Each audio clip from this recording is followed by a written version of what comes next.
Arthur Ransome. Russia in 1919. The Third International. March 3. One day near the end of February, Bukharin, hearing that I meant to leave quite soon, said rather mysteriously, "Wait a few days longer, because something of international importance is going to happen which will certainly be of interest for your history." That was the only hint I got of the preparation of the Third International. Bukharin refused to say more. On March 3 Reinstein looked in about 9 in the morning and said he had got me a guest's ticket for the conference in the Kremlin, and wondered why I had not been there the day before, when it had opened. I told him I knew nothing whatever about it. Litvinov and Karakan, whom I had seen quite recently, had never mentioned it, and guessing that this must be the secret at which Bukharin had hinted, I supposed that they had purposely kept silence. I therefore rang up Litvinov, and asked if they had had any reason against my going. He said that he had thought it would not interest me. So I went. The conference was still a secret. There was nothing about it in the morning papers. The meeting was in a smallish room, with a dais at one end, in the old courts of justice built in the time of Catherine II, who would certainly have turned in her grave if she had known the use to which it was being put. 2 very smart soldiers of the Red Army were guarding the doors. The whole room, including the floor, was decorated in red. There were banners with "Long live the Third International" inscribed upon them in many languages. The presidium was on the raised dais at the end of the room, Lenin sitting in the middle behind a long red-covered table with Albrecht, a young German Spartacist, on the right and Platon, the Swiss, on the left. The auditorium sloped down to the foot of the dais. Chairs were arranged on each side of an alleyway down the middle, and the 4 or 5 front rows had little tables for convenience in writing. Everybody of importance was there: Trotsky, Zinoviev, Kamenev, Shikharn, Bukharin, Karakan, Litvinov, Vorovsky, Steklov, Rakovsky, representing here the Balkan Socialist Party, Skrinik, representing the Ukraine. Then there were Stang, Grimlund, Sadul, Finberg, Reinstein, a Turk, a German-Austrian, a Chinese, and so on. Business was conducted and speeches were made in all languages, though where possible German was used, because more of the foreigners knew German than knew French. This was unlucky for me. When I got there, people were making reports about the situation in the different countries. Finberg spoke in English, Rakovsky in French, Sadul also. Skrinik, who, being asked, refused to talk German and said he would speak in either Ukrainian or Russia, and to most people's relief chose the latter, made several interesting points about the new revolution in the Ukraine. The killing of the leaders under the Skoropadsky regime had made no difference to the movement, and town after town was falling after internal revolt. The sharp lesson of German occupation had taught the Ukrainian social revolutionaries what their experiences during the last 15 months had taught the Russian, and all parties were working together. But the real interest of the gathering was in its attitude towards the Bern Conference. Many letters had been received from members of that conference, Longuet for example, wishing that the communists had been represented there, and the view taken at Moscow was that the left wing at Bern was feeling uncomfortable at sitting down with Scheidemann and company. Let them definitely break with them, finish with the Second International and join the Third. It was clear that this gathering in the Kremlin was meant as the nucleus of a new international opposed to that which had split into national groups, each supporting its own government in the prosecution of the war. That was the leitmotif of the whole affair. Trotsky, in a leather coat, military breeches and gaiters, with a fur hat with the sign of the Red Army in front, was looking very well, but a strange figure for those who had known him as one of the greatest anti-militarists in Europe. Lenin sat quietly listening, speaking when necessary in almost every European language with astonishing ease. Balabanova talked about Italy and seemed happy at last, even in Soviet Russia, to be once more in a secret meeting. It was really an extraordinary affair and, in spite of some childishness, I could not help realizing that I was present at something that will go down in the histories of socialism, much like that other strange meeting convened in London in 1848. The vital figures of the conference, not counting Platon, whom I do not know and on whom I can express no opinion, were Lenin and the young German, Albrecht, who, fired no doubt by the events actually taking place in his country, spoke with brain and character. The German Austrian also seemed a real man. Rakowski, Skrinik, and Sorolla the Finn really represented something. But there was a make-believe side to the whole affair, in which the English left socialists were represented by Finberg, and the Americans by Reinstein, neither of whom had or was likely to have any means of communicating with his constituents. March 4. In the Kremlin they were discussing the program on which the new international was to stand. This is, of course, dictatorship of the proletariat and all that that implies. I heard Lenin make a long speech, the main point of which was to show that Koski and his supporters at Bern were now condemning the very tactics which they had praised in 1906. When I was leaving the Kremlin I met Sorolla walking in the square outside the building without a hat, without a coat, in a cold so intense that I was putting snow on my nose to prevent frostbite. I exclaimed. Sorolla smiled his ingenuous smile. "It is March," he said, "spring is coming." March 5. Today all secrecy was dropped, a little prematurely, I fancy, for when I got to the Kremlin I found that the first note of opposition had been struck by the man who least of all was expected to strike it. Albrecht, the young German, had opposed the immediate founding of the Third International, on the double ground that not all nations were properly represented and that it might make difficulties for the political parties concerned in their own countries. Everyone was against him. Rakowski pointed out that the same objections could have been raised against the founding of the First International by Marx in London. The German-Austrian combated Albrecht's second point. Other people said that the different parties concerned had long ago definitely broken with the Second International. Albrecht was in a minority of one. It was decided therefore that this conference was actually the Third International. Platon announced the decision, and the International was sung in a dozen languages at once. Then Albrecht stood up, a little red in the face, and said that he, of course, recognized the decision and would announce it in Germany. March 6. The conference in the Kremlin ended with the usual singing and a photograph. Some time before the end, when Trotsky had just finished speaking and had left the tribune, there was a squeal of protest from the photographer who had just trained his apparatus. Someone remarked the dictatorship of the photographer, and, amid general laughter, Trotsky had to return to the tribune and stand silent while the unabashed photographer took 2 pictures. The founding of the Third International had been proclaimed in the morning papers, and an extraordinary meeting in the Great Theatre announced for the evening. I got to the theatre at about 5, and had difficulty in getting in, though I had a special ticket as a correspondent. There were queues outside all the doors. The Moscow Soviet was there, the executive committee, representatives of the trades unions and the factory committees, etc. The huge theatre and the platform were crammed, people standing in the aisles and even packed close together in the wings of the stage. Kamina opened the meeting by a solemn announcement of the founding of the Third International in the Kremlin. There was a roar of applause from the audience, which rose and sang the International in a way that I have never heard it sung since the All-Russian Assembly when the news came of the strikes in Germany during the Brest negotiations.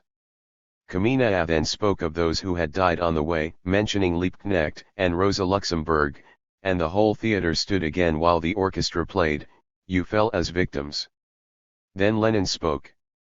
If I had ever thought that Lenin was losing his personal popularity, I got my answer now. It was a long time before he could speak at all, everybody standing and drowning his attempts to speak with roar after roar of applause. It was an extraordinary, overwhelming scene, tier after tier crammed with workmen, the parterre filled, the whole platform and the wings. A knot of workwomen were close to me, and they almost fought to see him, and shouted as if each one were determined that he should hear her in particular. He spoke as usual, in the simplest way, emphasizing the fact that the revolutionary struggle everywhere was forced to use the Soviet forms. "We declare our solidarity with the aims of the Sovietists," he read from an Italian paper, and added, and that was when they did not know what our aims were, and before we had an established program ourselves.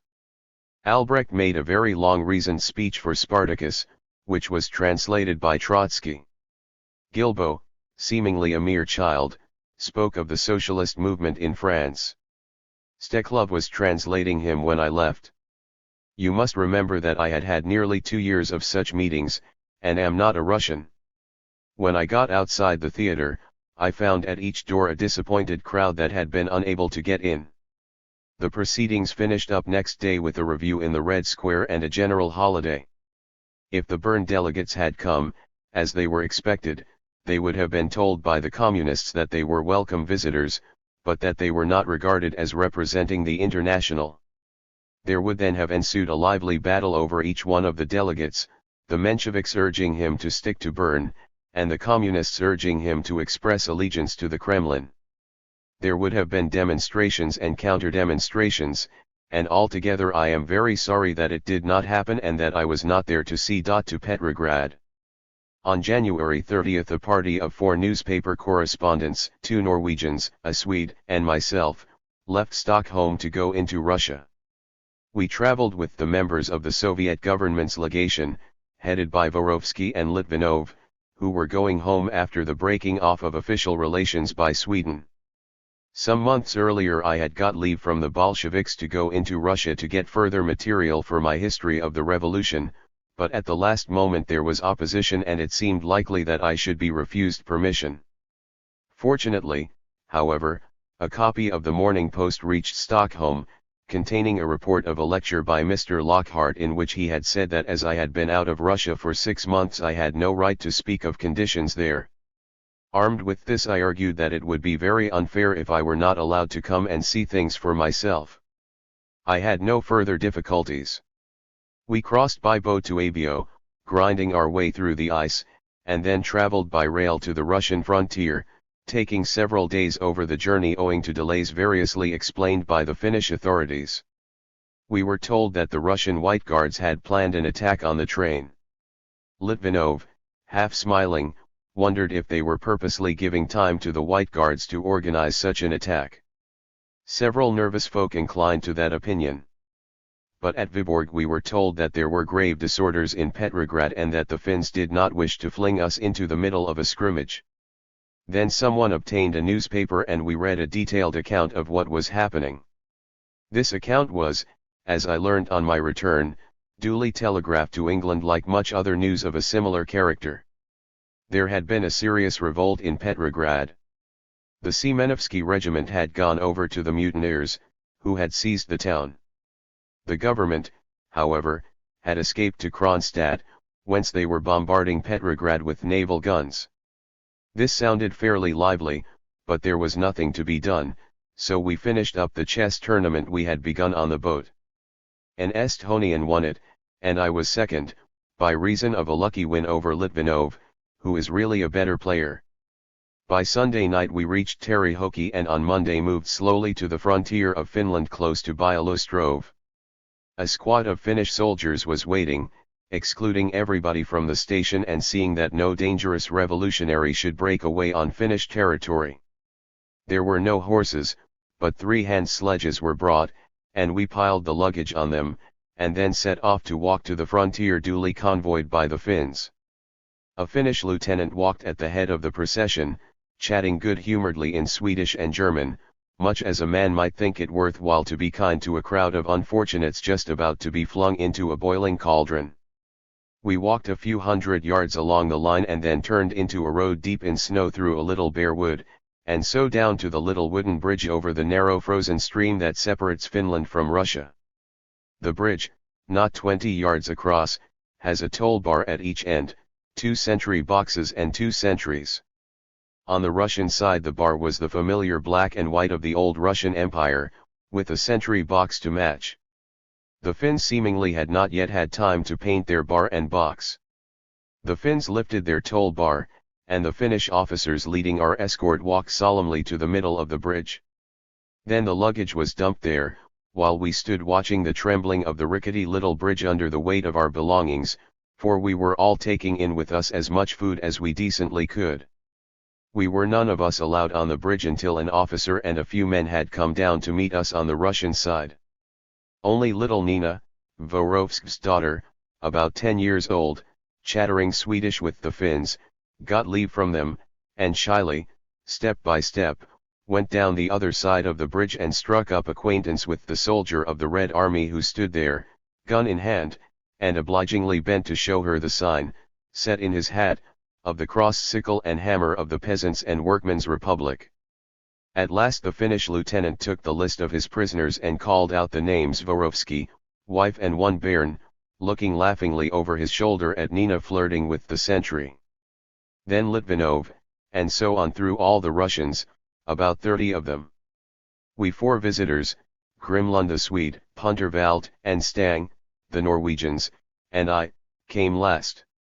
At last, after a general shout of farewell, and Hels Finland from Nina, the Finns turned and went back into their civilization, and we went forward into the new struggling civilization of Russia. Crossing that bridge we passed from one philosophy to another, from one extreme of the class struggle to the other, from a dictatorship of the bourgeoisie to a dictatorship of the proletariat. The contrast was noticeable at once. On the Finnish side of the frontier we had seen the grandiose new frontier station, much larger than could possibly be needed, but quite a good expression of the spirit of the new Finland. On the Russian side we came to the same grey old wooden station known to all passengers to and from Russia for polyglot profanity and passport difficulties. There were no porters, which was not surprising because there is barbed wire and an extremely hostile sort of neutrality along the frontier, and traffic across has practically ceased. In the buffet, which was very cold, no food could be bought. The long tables once laden with caviar and other zakuski were bare. There was, however, a samovar, and we bought tea at 60 kopecks a glass and lumps of sugar at 2 rubles 50 each. We took our tea into the inner passport room, where I think a stove must have been burning the day before, and there made some sort of a meal off some of Puntervald's Swedish hard bread. It is difficult for me to express the curious mixture of depression and exhilaration that was given to the party by this derelict starving station, combined with the feeling that we were no longer under guard but could do more or less as we liked. It split the party into 2 factions, of which one wept while the other sang. Madame Vorovsky, who had not been in Russia since the first revolution, frankly wept, but she wept still more in Moscow, where she found that even as the wife of a high official of the government she enjoyed no privileges which would save her from the hardships of the population. But the younger members of the party, together with Litvinov, found their spirits irrepressibly rising in spite of having no dinner. They walked about the village, played with the children, and sang, not revolutionary songs, but just jolly songs, any songs that came into their heads. When at last the train came to take us into Petrograd, and we found that the carriages were unheated, somebody got out a mandolin and we kept ourselves warm by dancing. At the same time I was sorry for the 5 children who were with us, knowing that a country simultaneously suffering war, blockade, and revolution is not a good place for childhood. But they had caught the mood of their parents, revolutionaries going home to their revolution, and trotted excitedly up and down the carriage or anchored themselves momentarily, first on one person's knee and then on another's. It was dusk when we reached Petrograd. The Finland station, of course, was nearly deserted, but here there were 4 porters, who charged 250 rubles for shifting the luggage of the party from one end of the platform to the other. We ourselves loaded it into the motor lorry sent to meet us, as at Byelostrov we had loaded it into the van. There was a long time to wait while rooms were being allotted to us in various hotels, and with several others I walked outside the station to question people about the mutiny and the bombardment of which we had heard in Finland. Nobody knew anything about it. As soon as the rooms were allotted and I knew that I had been lucky enough to get one in the Astoria, I drove off across the frozen river by the Lightenai Bridge. The trams were running. The town seemed absolutely quiet, and away down the river I saw once again in the dark, which is never quite dark because of the snow, the dim shape of the fortress, and passed one by one the landmarks I had come to know so well during the last 6 years: the Summer Garden, the British Embassy, and the great Palace Square, where I had seen armored cars flaunting about during the July Rising, soldiers camping during the hysterical days of the Kornilov affair, and, earlier, Kornilov himself. Reviewing the Junkers. My mind went further back to the March Revolution, and saw once more the picket fire of the revolutionaries at the corner that night, when the remains of the Tsar's government were still frantically printing proclamations ordering the people to go home, at the very moment while they themselves were being besieged in the Admiralty. Then it flung itself further back still, to the day of the declaration of war, when I saw this same square filled with people, while the Tsar came out for a moment on the palace balcony. By that time we were pulling up at the Astoria, and I had to turn my mind to something else. The Astoria is now a bare barrack of a place, but comparatively clean. During the war and the first part of the revolution it was tenanted chiefly by officers, and owing to the idiocy of a few of these at the time of the first revolution in shooting at a perfectly friendly crowd of soldiers and sailors, who came there at first with no other object than to invite the officers to join them, the place was badly smashed up in the resulting scrimmage. I remember with Major Scale fixing up a paper announcing the fall of Baghdad either the night this happened or perhaps the night before. People rushed up to it, thinking it some news about the revolution, and turned impatiently away. All the damage has been repaired, but the red carpets have gone, perhaps to make banners, and many of the electric lights were not burning, probably because of the shortage in electricity. I got my luggage upstairs to a very pleasant room on the 4th floor. Every floor of that hotel had its memories for me. In this room lived that brave reactionary officer who boasted that he had made a raid on the Bolsheviks and showed little Madame Kalantai's hat as a trophy. In this I used to listen to Perceval Gibbon when he was talking about how to write short stories and having influenza. There was the room where Miss Beatty used to give tea to tired revolutionaries and to still more tired inquirers into the nature of revolution, while she wrote the only book that has so far appeared which gives anything like a true impressionist picture of those unforgettable days. Close by was the room where poor Dennis Garstin used to talk of the hunting he would have when the war should come to an end. I inquired for a meal, and found that no food was to be had in the hotel, but they could supply hot water. Then, to get an appetite for sleep, I went out for a short walk, though I did not much like doing so with nothing but an English passport, and with no papers to show that I had any right to be there. I had, like the other foreigners, been promised such papers but had not yet received them. I went round to the Regina, which used to be one of the best hotels in the town, but those of us who had rooms there were complaining so bitterly that I did not stay with them, but went off along the Moika to the Nevsky and so back to my own hotel. The streets, like the hotel, were only half lit, and hardly any of the houses had a lighted window. In the old sheepskin coat I had worn on the front and in my high fur hat, I felt like some ghost of the old regime visiting a town long dead.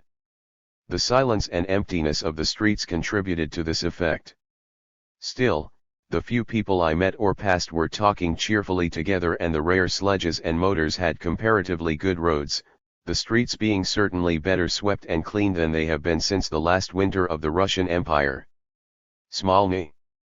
Early in the morning I got tea, and a bread card on which I was given a very small allowance of brown bread, noticeably better in quality than the compound of clay and straw which made me ill in Moscow last summer. Then I went to find Litvinov, and set out with him to walk to the Smolny Institute, once a school for the daughters of the aristocracy, then the headquarters of the Soviet, then the headquarters of the Soviet government, and finally, after the government's evacuation to Moscow, bequeathed to the Northern Commune and the Petrograd Soviet. The town, in daylight, seemed less deserted, though it was obvious that the unloading of the Petrograd population, which was unsuccessfully attempted during the Kerensky regime, had been accomplished to a large extent. This has been partly the result of famine and of the stoppage of factories, which in its turn is due to the impossibility of bringing fuel and raw material to Petrograd. A very large proportion of Russian factory hands have not, as in other countries, lost their connection with their native villages. There was always a considerable annual migration backwards and forwards between the villages and the town, and great numbers of workmen have gone home, carrying with them the ideas of the revolution. It should also be remembered that the bulk of the earlier formed units of the Red Army is composed of workmen from the towns who, except in the case of peasants mobilized in districts which have experienced an occupation by the counter-revolutionaries, are more determined and better understand the need for discipline than the men from the country. The most noticeable thing in Petrograd to anyone returning after 6 months' absence is the complete disappearance of armed men. The town seems to have returned to a perfectly peaceable condition in the sense that the need for revolutionary patrols has gone. Soldiers walking about no longer carry their rifles, and the picturesque figures of the revolution who wore belts of machine gun cartridges slung about their persons have gone. The second noticeable thing, especially in the Nevsky, which was once crowded with people too fashionably dressed, is the general lack of new clothes. I did not see anybody wearing clothes that looked less than 2 years old, with the exception of some officers and soldiers who are as well equipped nowadays as at the beginning of the war. Petrograd ladies were particularly fond of boots, and of boots there is an extreme shortage. I saw one young woman in a well-preserved, obviously costly fur coat, and beneath it straw shoes with linen wrappings. We had started rather late, so we took a train halfway up the Nevsky. The tram conductors are still women. The price of tickets has risen to a ruble, usually, I noticed, paid in stamps. It used to be 10 kopecks. The armored car which used to stand at the entrance of Smolny has disappeared and been replaced by a horrible statue of Karl Marx, who stands, thick and heavy, on a stout pedestal, holding behind him an enormous top hat like the muzzle of an 18-inch gun. The only signs of preparations for defense that remain are the pair of light field guns which, rather the worse for weather, still stand under the pillars of the portico which they would probably shake to pieces if ever they should be fired. Inside the routine was as it used to be, and when I turned down the passage to get my permit to go upstairs, I could hardly believe that I had been away for so long. The place is emptier than it was. There is not the same eager crowd of country delegates pressing up and down the corridors and collecting literature from the stalls that I used to see in the old days when the serious little workmen from the Viborg side stood guard over Trotsky's door, and from the alcove with its window looking down into the great hall, the endless noise of debate rose from the Petrograd Soviet that met below. Litvinov invited me to have dinner with the Petrograd commissars, which I was very glad to do, partly because I was hungry and partly because I thought it would be better to meet Zinoviev thus than in any other manner, remembering how sourly he had looked upon me earlier in the revolution. Zinoviev is a Jew, with a lot of hair, a round smooth face, and a very abrupt manner. He was against the November Revolution, but when it had been accomplished returned to his old allegiance to Lenin and, becoming president of the Northern Commune, remained in Petrograd when the government moved to Moscow. He is neither an original thinker nor a good orator except in debate, in answering opposition, which he does with extreme skill. His nerve was badly shaken by the murders of his friends Volodarsky and Uritsky last year, and he is said to have lost his head after the attack on Lenin, to whom he is extremely devoted. I have heard many communists attribute to this fact the excesses which followed that event in Petrograd. I have never noticed anything that would make me consider him pro-German, though of course he is pro-Marx. He has, however, a decided prejudice against the English. He was among the communists who put difficulties in my way as a bourgeois journalist in the earlier days of the revolution, and I had heard that he had expressed suspicion and disapproval of Radek's intimacy with me. I was amused to see his face when he came in and saw me sitting at the table. Litvinov introduced me to him, very tactfully telling him of Lockhart's attack upon me, whereupon he became quite decently friendly, and said that if I could stay a few days in Petrograd on my way back from Moscow he would see that I had access to the historical material I wanted, about the doings of the Petrograd Soviet during the time I had been away. I told him I was surprised to find him here and not at Kronstadt, and asked about the mutiny and the treachery of the Semenovsky regiment. There was a shout of laughter, and Pozern explained that there was no Semenovsky regiment in existence, and that the manufacturers of the story, every word of which was a lie, had no doubt tried to give realism to it by putting in the name of the regiment which had taken a chief part in putting down the Moscow insurrection of 14 years ago. Pozern, a thin, bearded man, with glasses, was sitting at the other end of the table, as military commissar of the Northern Commune. Dinner in Smolny was the same informal affair that it was in the old days, only with much less to eat. The commissars, men and women, came in from their work, took their places, fed and went back to work again, Zinoviev in particular staying only a few minutes. The meal was extremely simple, soup with shreds of horse flesh in it, very good indeed, followed by a little kasha together with small slabs of some sort of white stuff of no particular consistency or taste. Then tea and a lump of sugar. The conversation was mostly about the chances of peace, and Litvinov's rather pessimistic reports were heard with disappointment. Just as I had finished, Vorovsky, Madame Vorovsky and little Nina, together with the two Norwegians and the Swede, came in. I learnt that about half the party were going on to Moscow that night and, deciding to go with them, I hurried off to the hotel. Petrograd to Moscow. There was, of course, a dreadful scrimmage before getting away. Several people were not ready at the last minute. Only one motor was obtainable for 9 persons with their light luggage, and a motor lorry for the heavy things. I chose to travel on the lorry with the luggage and had a fine bumpy drive to the station, reminding me of similar though livelier experiences in the earlier days of the revolution when lorries were used for the transport of machine guns, Red Guards, orators, enthusiasts of all kinds, and any stray persons who happened to clamber on. At the Nikolai station we found perfect order until we got into our wagon, an old third-class wagon, in which a certain number of places which one of the party had reserved had been occupied by people who had no right to be there. Even this difficulty was smoothed out in a manner that would have been impossible a year or even 6 months ago. The wagon was divided by a door in the middle. There were open coups and side seats which became plank beds when necessary.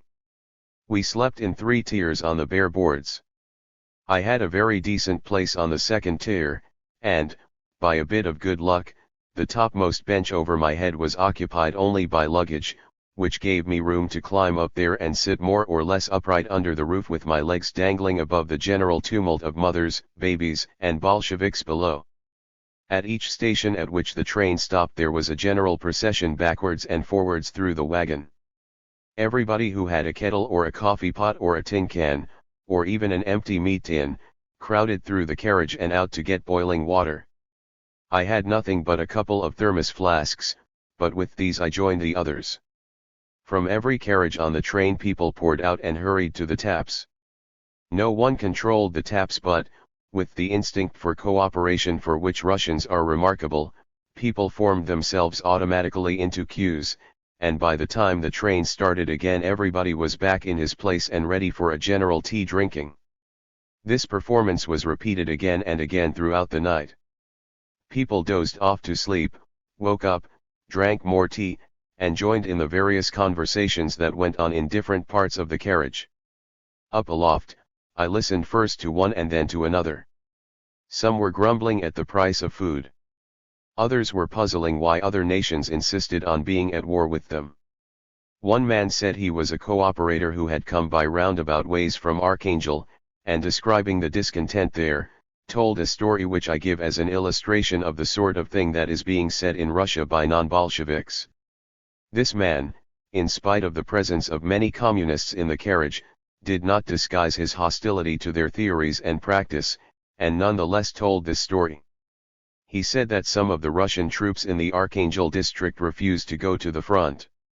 Their commanders, unable to compel them, resigned and were replaced by others who, since the men persisted in refusal, appealed for help. The barracks, so he said, were then surrounded by American troops, and the Russians, who had refused to go to the front to fire on other Russians, were given the choice, either that every 10th man should be shot, or that they should give up their ringleaders. The ringleaders, 12 in number, were given up, were made to dig their own graves, and shot. The whole story may well be archangel gossip. If so, as a specimen of such gossip, it is not without significance. In another part of the carriage an argument on the true nature of selfishness caused some heat because the disputants insisted on drawing their illustrations from each other's conduct. Then there was the diversion of a swearing match at a wayside station between the conductor and someone who tried to get into this carriage and should have got into another. Both were fluent and imaginative swearers, and even the man from Archangel stopped talking to listen to them. One, I remember, prayed vehemently that the other's hand might fly off, and the other, not to be outdone, retorted with a similar prayer with regard to the former's head. In England the dispute, which became very fierce indeed, would have ended in assault, but here it ended in nothing but the collection on the platform of a small crowd of experts in bad language who applauded verbal hits with impartiality and enthusiasm.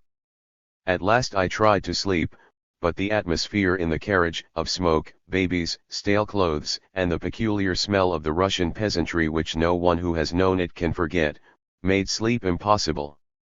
But I traveled fairly comfortably, resolutely shutting my ears to the talk, thinking of fishing in England, and shifting from one bone to another as each ached in turn from contact with the plank on which I lay. First days in Moscow. It was a rare cold day when I struggled through the crowd out of the station in Moscow, and began fighting with the sledge drivers who asked 100 rubles to take me to the metropole. I remembered coming here a year ago with Colonel Robbins, when we made 10 rubles a limit for the journey and often traveled for 8. Today, after heated bargaining, I got carried with no luggage but a typewriter for 50 rubles. The streets were white with deep snow, less well cleaned than the Petrograd streets of this year but better cleaned than the Moscow streets of last year. The tramways were running. There seemed to be at least as many sledges as usual, and the horses were in slightly better condition than last summer when they were scarcely able to drag themselves along. I asked the reason of the improvement, and the driver told me the horses were now rationed like human beings, and all got a small allowance of oats. There were crowds of people about, but the numbers of closed shops were very depressing. I did not then know that this was due to the nationalization of trade and a sort of general stock-taking, the object of which was to prevent profiteering in manufactured goods, etc., of which there were not enough to go round. Before I left many shops were being reopened as national concerns, like our own national kitchens. Thus, one would see over a shop the inscription, the 5th boot store of the Moscow Soviet or the 3rd clothing store of the Moscow Soviet or the 11th book shop. It had been found that speculators bought, for example, half a dozen overcoats, and sold them to the highest bidders, thus giving the rich an advantage over the poor. Now if a man needs a new suit he has to go in his rags to his house committee, and satisfy them that he really needs a new suit for himself. He is then given the right to buy a suit. In this way an attempt is made to prevent speculation and to ensure a more or less equitable distribution of the inadequate stocks. My greatest surprise was given me by the metropole itself, because the old wounds of the revolution, which were left unhealed all last summer, the shell holes and bullet splashes which marked it when I was here before, have been repaired. Litvinov had given me a letter to Karakhan of the Commissariat of Foreign Affairs, asking him to help me in getting a room. I found him at the metropole, still smoking as it were the cigar of 6 months ago. Karakhan, a handsome Armenian, elegantly bearded and mustached, once irreverently described by Radek as a donkey of classical beauty, who has consistently used such influence as he has in favor of moderation and agreement with the Allies, greeted me very cordially, and told me that the foreign visitors were to be housed in the Kremlin. I told him I should much prefer to live in an hotel in the ordinary way, and he at once set about getting a room for me. This was no easy business, though he obtained an authorization from Sverdlov, president of the executive committee, for me to live where I wished, in the metropole or the national, which are mostly reserved for Soviet delegates, officials, and members of the executive committee. Both were full, and he finally got me a room in the old Loskutnaya Hotel, now the Red Fleet, partially reserved for sailor delegates and members of the Naval College. Rooms are distributed on much the same plan as clothes. Housing is considered a state monopoly, and a general census of housing accommodation has taken place. In every district there are housing committees to whom people wanting rooms apply. They work on the rough and ready theory that until every man has one room no one has a right to two. An Englishman acting as manager of works near Moscow told me that part of his house had been allotted to workers in his factory, who, however, were living with him amicably, and had, I think, allowed him to choose which rooms he should concede. This plan has, of course, proved very hard on house owners, and in some cases the new tenants have made a horrible mess of the houses, as might, indeed, have been expected, seeing that they had previously been of those who had suffered directly from the decivilizing influences of overcrowding. After talking for some time we went round the corner to the Commissariat for Foreign Affairs, where we found Chicharin who, I thought, had aged a good deal and was less cordial than Karakan. He asked about England, and I told him Litvinov knew more about that than I, since he had been there more recently. He asked what I thought would be the effect of his note with detailed terms published that day. I told him that Litvinov, in an interview which I had telegraphed, had mentioned somewhat similar terms some time before, and that personally I doubted whether the Allies would at present come to any agreement with the Soviet government, but that, if the Soviet government lasted, my personal opinion was that the commercial isolation of so vast a country as Russia could hardly be prolonged indefinitely on that account alone. I then met Voznesensky, of the Oriental Department, bursting with criticism of the Bolshevik attitude towards his party. He secured a ticket for me to get dinner in the Metropole. This ticket I had to surrender when I got a room in the National. The dinner consisted of a plate of soup, and a very small portion of something else. There are national kitchens in different parts of the town supplying similar meals. Glasses of weak tea were sold at 30 kopecks each, without sugar. My sister had sent me a small bottle of saccharin just before I left Stockholm, and it was pathetic to see the childish delight with which some of my friends drank glasses of sweetened tea. From the Metropole I went to the Red Fleet to get my room fixed up. 6 months ago there were comparatively clean rooms here, but the sailors have demoralized the hotel and its filth is indescribable. There was no heating and very little light. A samovar left after the departure of the last visitor was standing on the table, together with some dirty curl papers and other rubbish. I got the waiter to clean up more or less, and ordered a new samovar. He could not supply spoon, knife, or fork, and only with great difficulty was persuaded to lend me glasses. The telephone, however, was working, and after tea I got into touch with Madame Radek, who had moved from the Metropole into the Kremlin. I had not yet got a pass to the Kremlin, so she arranged to meet me and get a pass for me from the commandant. I walked through the snow to the white gate at the end of the bridge which leads over the garden up a steep incline to the Kremlin. Here a fire of logs was burning, and 3 soldiers were sitting around it. Madame Radek was waiting for me, warming her hands at the fire, and we went together into the citadel of the Republic. A meeting of the People's Commissars was going on in the Kremlin, and on an open space under the ancient churches were a number of motors black on the snow. We turned to the right down the Dvortsovaya Street, between the old Cavalier House and the Potieshny Palace, and went in through a door under the archway that crosses the road, and up some dark flights of stairs to a part of the building that used, I think, to be called the Pleasure Palace. Here, in a wonderful old room, hung with Gobelins tapestries absolutely undamaged by the Revolution, and furnished with carved chairs, we found the most incongruous figure of the old Swiss internationalist, Karl Moore, who talked with affection of Keir Hardie and of Hindman, in the days when he was a socialist, and was disappointed to find that I knew so little about them. Madame Radek asked, of course, for the latest news of Radek, and I told her that I had read in the Stockholm papers that he had gone to Brunswick, and was said to be living in the palace there. She feared he might have been in Bremen when that town was taken by the government troops, and did not believe he would ever get back to Russia. She asked me, did I not feel already the enormous difference which the last 6 months had made in strengthening the revolution?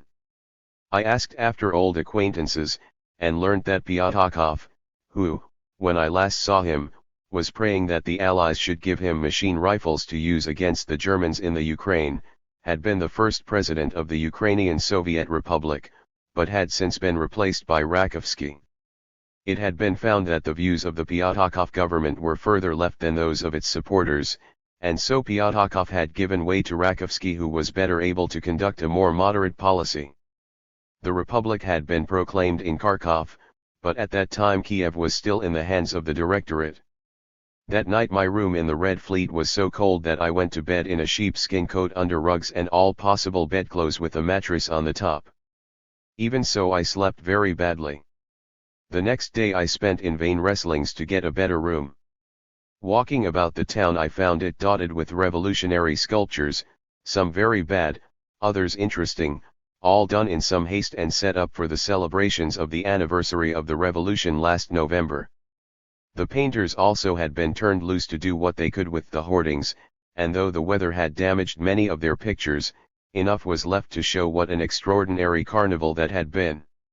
Where a hoarding ran along the front of a house being repaired, the painters had used the whole of it as a vast canvas on which they had painted huge symbolic pictures of the revolution. A whole block in the Tverskia was so decorated. Best, I think, were the row of wooden booths almost opposite the Hotel National in the Okhotny Ariadai.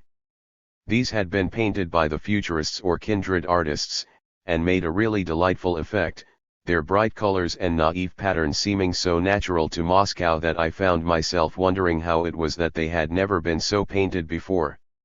They used to be a uniform dull yellow.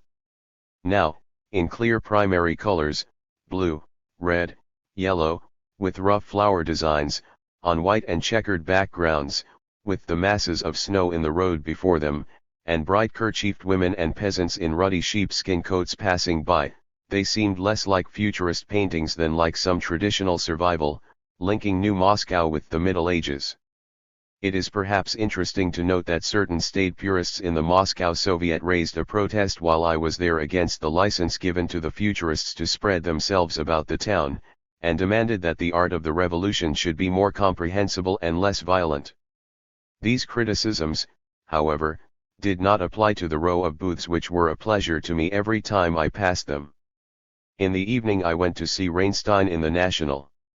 Reinstein is a little old grandfather, a member of the American Socialist Labor Party, who was tireless in helping the Americans last year, and is a prodigy of knowledge about the revolution. He must be nearly 70, never misses a meeting of the Moscow Soviet or the Executive Committee, gets up at 7 in the morning, and goes from one end of Moscow to the other to lecture to the young men in training as officers for the Soviet Army, more or less controls the English soldier war prisoners, about whose Bolshevism he is extremely pessimistic, and enjoys an official position as head of the quite feudal department which prints hundredweight upon hundredweight of propaganda in English, none of which by any chance ever reaches these shores. He was terribly disappointed that I had brought no American papers with me. He complained of the lack of transport, a complaint which I think I must have heard at least 3 times a day from different people the whole time I was in Moscow. Politically, he thought, the position could not be better, though economically it was very bad. When they had corn, as it were, in sight, they could not get it to the towns for lack of locomotives. These economic difficulties were bound to react sooner or later on the political position. He talked about the English prisoners. The men are brought to Moscow, where they are given special passports and are allowed to go anywhere they like about the town without convoy of any kind.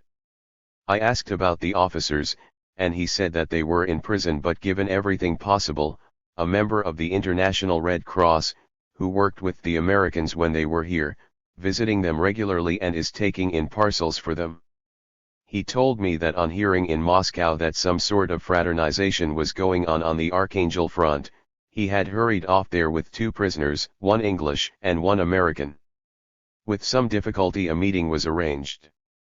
2 officers and a sergeant from the Allied side and Reinstein and these 2 prisoners from the Russian, met on a bridge midway between the opposing lines. The conversation seemed to have been mostly an argument about working class conditions in America, together with reasons why the Allies should go home and leave Russia alone. Finally the Allied representatives asked Reinstein to come with them to Archangel and state his case, promising him safe conduct there and back. By this time 2 Russians had joined the group, and one of them offered his back as a desk, on which a safe conduct for Reinstein was written. Reinstein, who showed me the safe conduct, doubted its validity, and said that anyhow he could not have used it without instructions from Moscow. When it grew dusk they prepared to separate. The officers said to the prisoners, "What? Aren't you coming back with us?" The 2 shook their heads decidedly, and said, "No, thank you. I learned that someone was leaving the National next day to go to Kharkov, so that I should probably be able to get a room."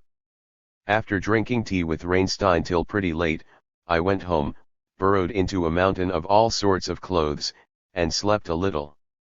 In the morning I succeeded in making out my claim to the room at the National, which turned out to be a very pleasant one, next door to the kitchen and therefore quite decently warm. I wasted a lot of time getting my stuff across. Transport from one hotel to the other, though the distance is not 100 yards, cost 40 rubles. I got things straightened out, bought some books, and prepared a list of the material needed and the people I wanted to see. The room was perfectly clean. The chambermaid who came in to tidy up quite evidently took a pride in doing her work properly, and protested against my throwing matches on the floor. She said she had been in the hotel since it was opened.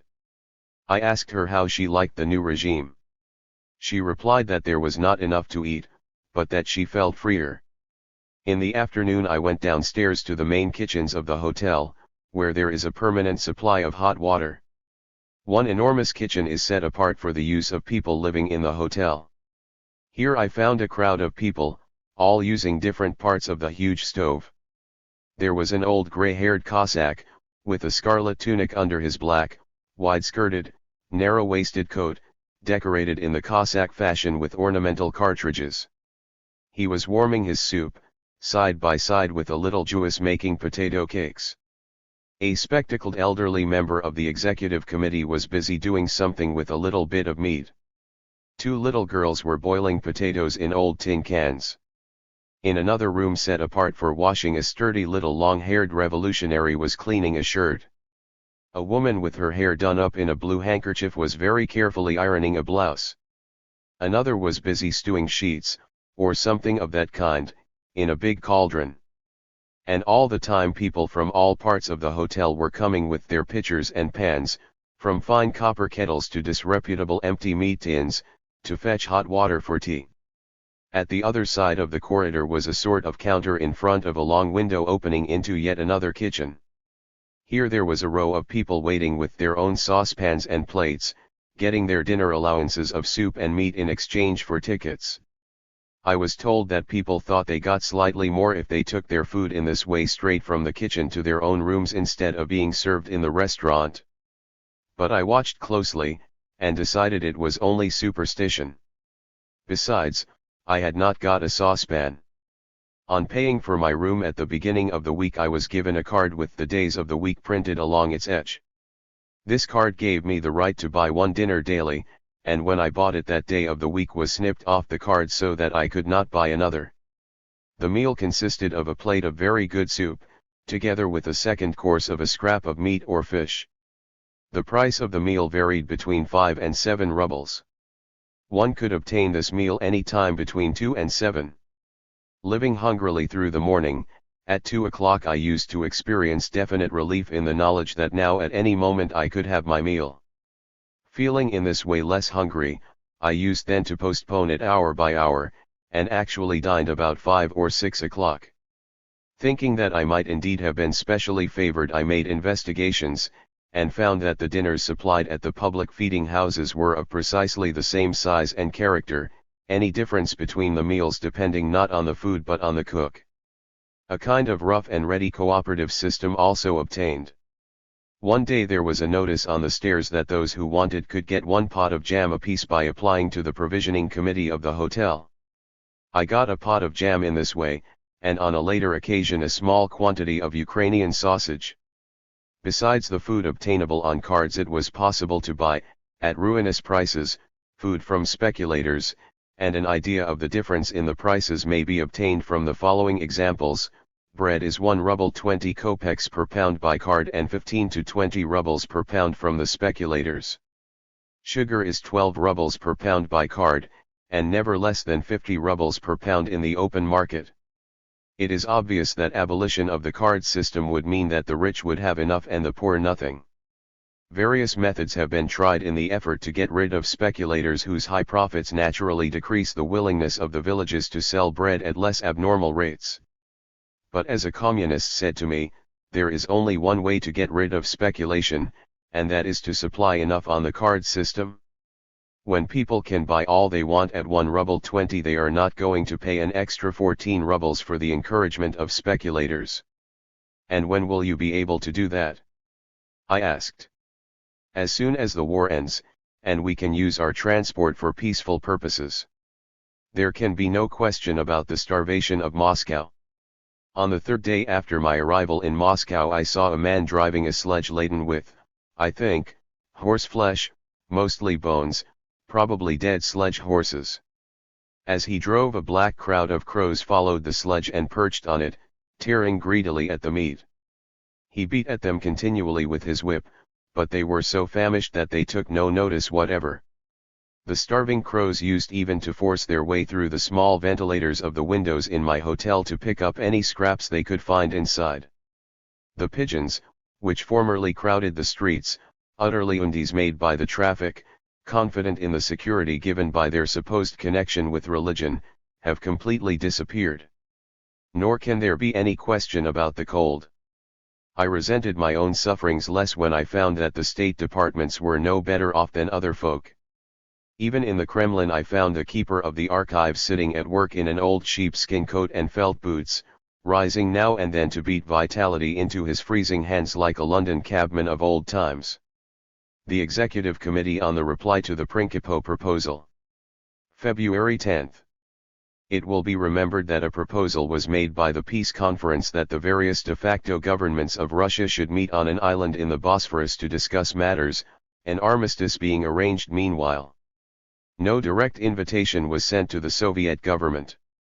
After attempting to obtain particulars through the editor of a French socialist paper, Chicherin on February 4 sent a long note to the Allies. The note was not at first considered with great favor in Russia, although it was approved by the opposition parties on the right, the Mensheviks even going so far as to say that in sending such a note, the Bolsheviks were acting in the interest of the whole of the Russian people. The opposition on the left complained that it was a betrayal of the revolution into the hands of the Entente, and there were many Bolsheviks who said openly that they thought it went a little too far in the way of concession. On February 10, the Executive Committee met to consider the international position.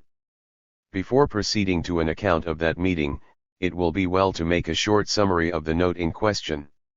Chicherin, after referring to the fact that no invitation had been addressed to them and that the absence of a reply from them was being treated as the rejection of a proposal they had never received, said that in spite of its more and more favorable position, the Russian Soviet government considered a cessation of hostilities so desirable that it was ready immediately to begin negotiations, and, as it had more than once declared, to secure agreement even at the cost of serious concessions in so far as these should not threaten the development of the Republic.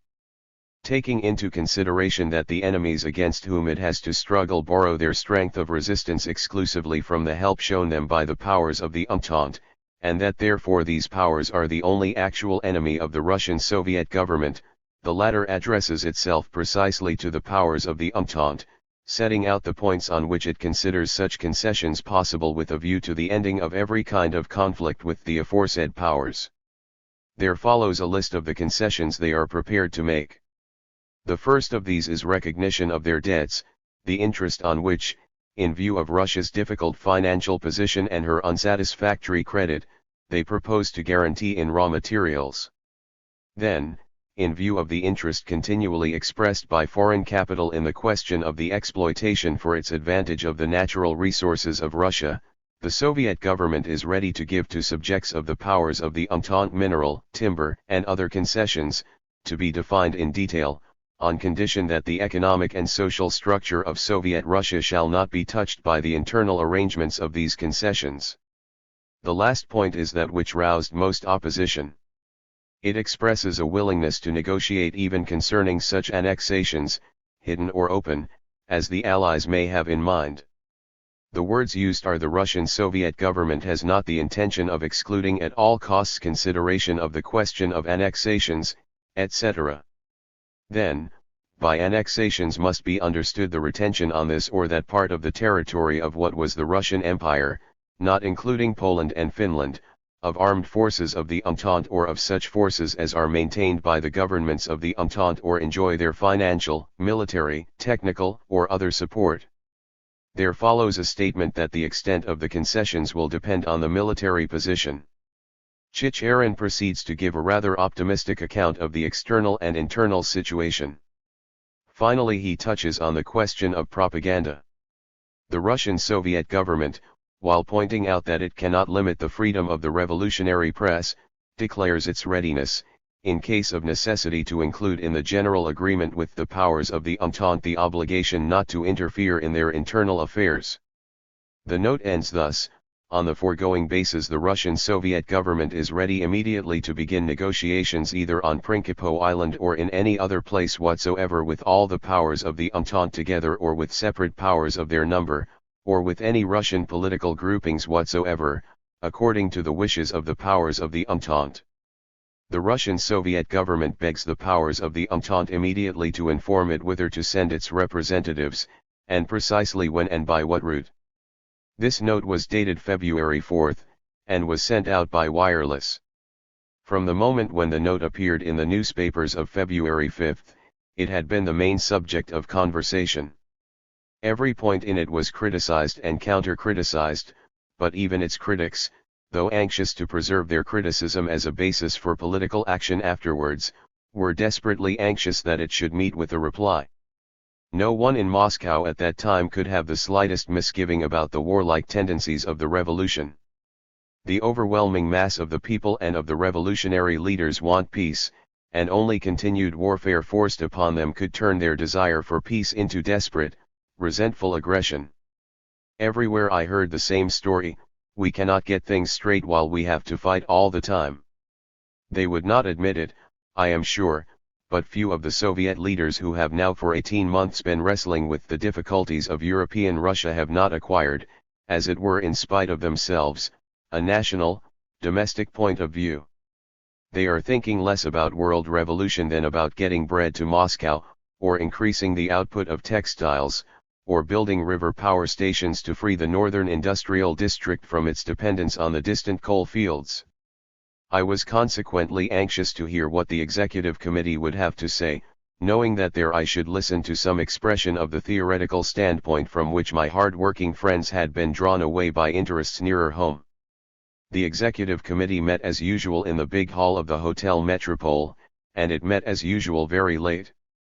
The sitting was to begin at 7, and, foolishly thinking that Russians might have changed their nature in the last 6 months, I was punctual and found the hall nearly empty, because a party meeting of the Communists in the room next door was not finished. The hall looked just as it used to look, with a red banner over the Presidium and another at the opposite end, both inscribed the All-Russian Executive Committee, Proletariat of all lands, unite, and so on. As the room gradually filled, I met many acquaintances. Old Professor Pokrovsky came in, blinking through his spectacles, bent a little, in a very old coat, with a small black fur hat, his hands clasped together, just as, so I have been told, he walked unhappily to and fro in the fortress at Brest during the second period of the negotiations. I did not think he would recognize me, but he came up at once, and reminded me of the packing of the archives at the time when it seemed likely that the Germans would take Petrograd. He told me of a mass of material they are publishing about the origin of the war. He said that England came out of it best of anybody, but that France and Russia showed in a very bad light. Just then, Demian Bledny rolled in, fatter than he used to be, with a round face, shrewd laughing eyes, and cynical mouth, a typical peasant, and the poet of the revolution. He was passably shaved, his little yellow mustache was trimmed, he was wearing new leather breeches, and seemed altogether a more prosperous poet than the untidy ruffian I first met about a year or more ago, before his satirical poems in Pravda and other revolutionary papers had reached the heights of popularity to which they have since attained. In the old days before the revolution in Petrograd he used to send his poems to the revolutionary papers. A few were published and scandalized the more austere and serious-minded revolutionaries, who held a meeting to decide whether any more were to be printed. Since the revolution, he has rapidly come into his own, and is now a sort of licensed jester, flagellating communists and non-communists alike. Even in this assembly he had about him a little of the manner of Robert Burns in Edinburgh society. He told me with expansive glee that they had printed 250,000 of his last book, that the whole edition was sold in 2 weeks, and that he had had his portrait painted by a real artist. It is actually true that of his 18 different works, only 2 are obtainable today. Madame Radek, who last year showed a genius for the making of sandwiches with chopped leeks, and did good work for Russia as head of the committee for dealing with Russian war prisoners, came and sat down beside me, and complained bitterly that the authorities wanted to turn her out of the Grand Ducal apartments in the Kremlin and make them into a historical museum to illustrate the manner of life of the Romanovs. She said she was sure that was simply an excuse, and that the real reason was that Madame Trotsky did not like her having a better furnished room than her own. It seems that the Trotskys, when they moved into the Kremlin, chose a lodging extremely modest in comparison with the gorgeous place where I had found Madame Radek. All this time the room was filling, as the party meeting ended and the members of the executive committee came in to take their places. I was asking Litvinov whether he was going to speak, when a little hairy energetic man came up and with great delight showed us the new matches invented in the Soviet laboratories. Russia is short of matchwood, and without paraffin.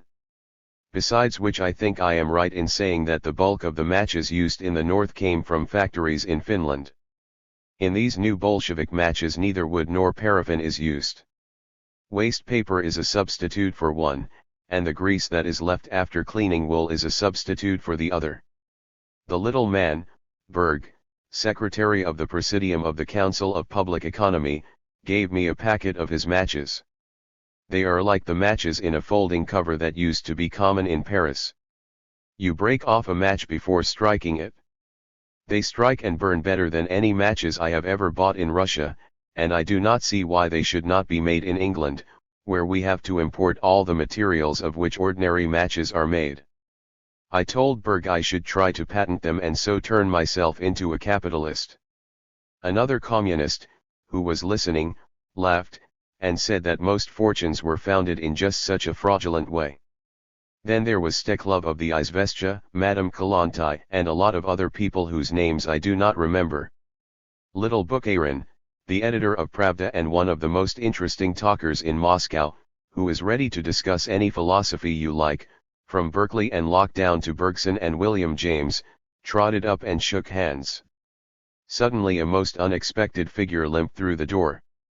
This was the lame Ilyeva of the Vologda Soviet, who came up in great surprise at seeing me again, and reminded me how Radek and I, hungry from Moscow, astonished the Hotel of the Golden Anchor by eating 15 eggs apiece, when we came to Vologda last summer. Ilyeva is a fine, honest fellow, and had a very difficult time in Vologda, where the large colony of foreign embassies and missions naturally became the center of disaffection in a district which at the time was full of inflammable material. I remember when we parted from him, Radek said to me that he hardly thought he would see him alive again. He told me he had left Vologda some 3 months ago and was now going to Turkestan. He did not disguise the resentment he felt towards Emnulens, who, he thought, had stood in the way of agreement last year, but said that he had nothing whatever to say against Lindley. At last there was a little stir in the raised presidium, and the meeting began. When I saw the lean, long-haired Avantsov take his place as secretary, and Sverdlov, the president, lean forward a little, ring his bell, and announce that the meeting was open and that Comrade Chicherin has the word, I could hardly believe that I had been away 6 months. Chicherin's speech took the form of a general report on the international situation. He spoke a little more clearly than he was used to do, but even so I had to walk round to a place close under the tribune before I could hear him.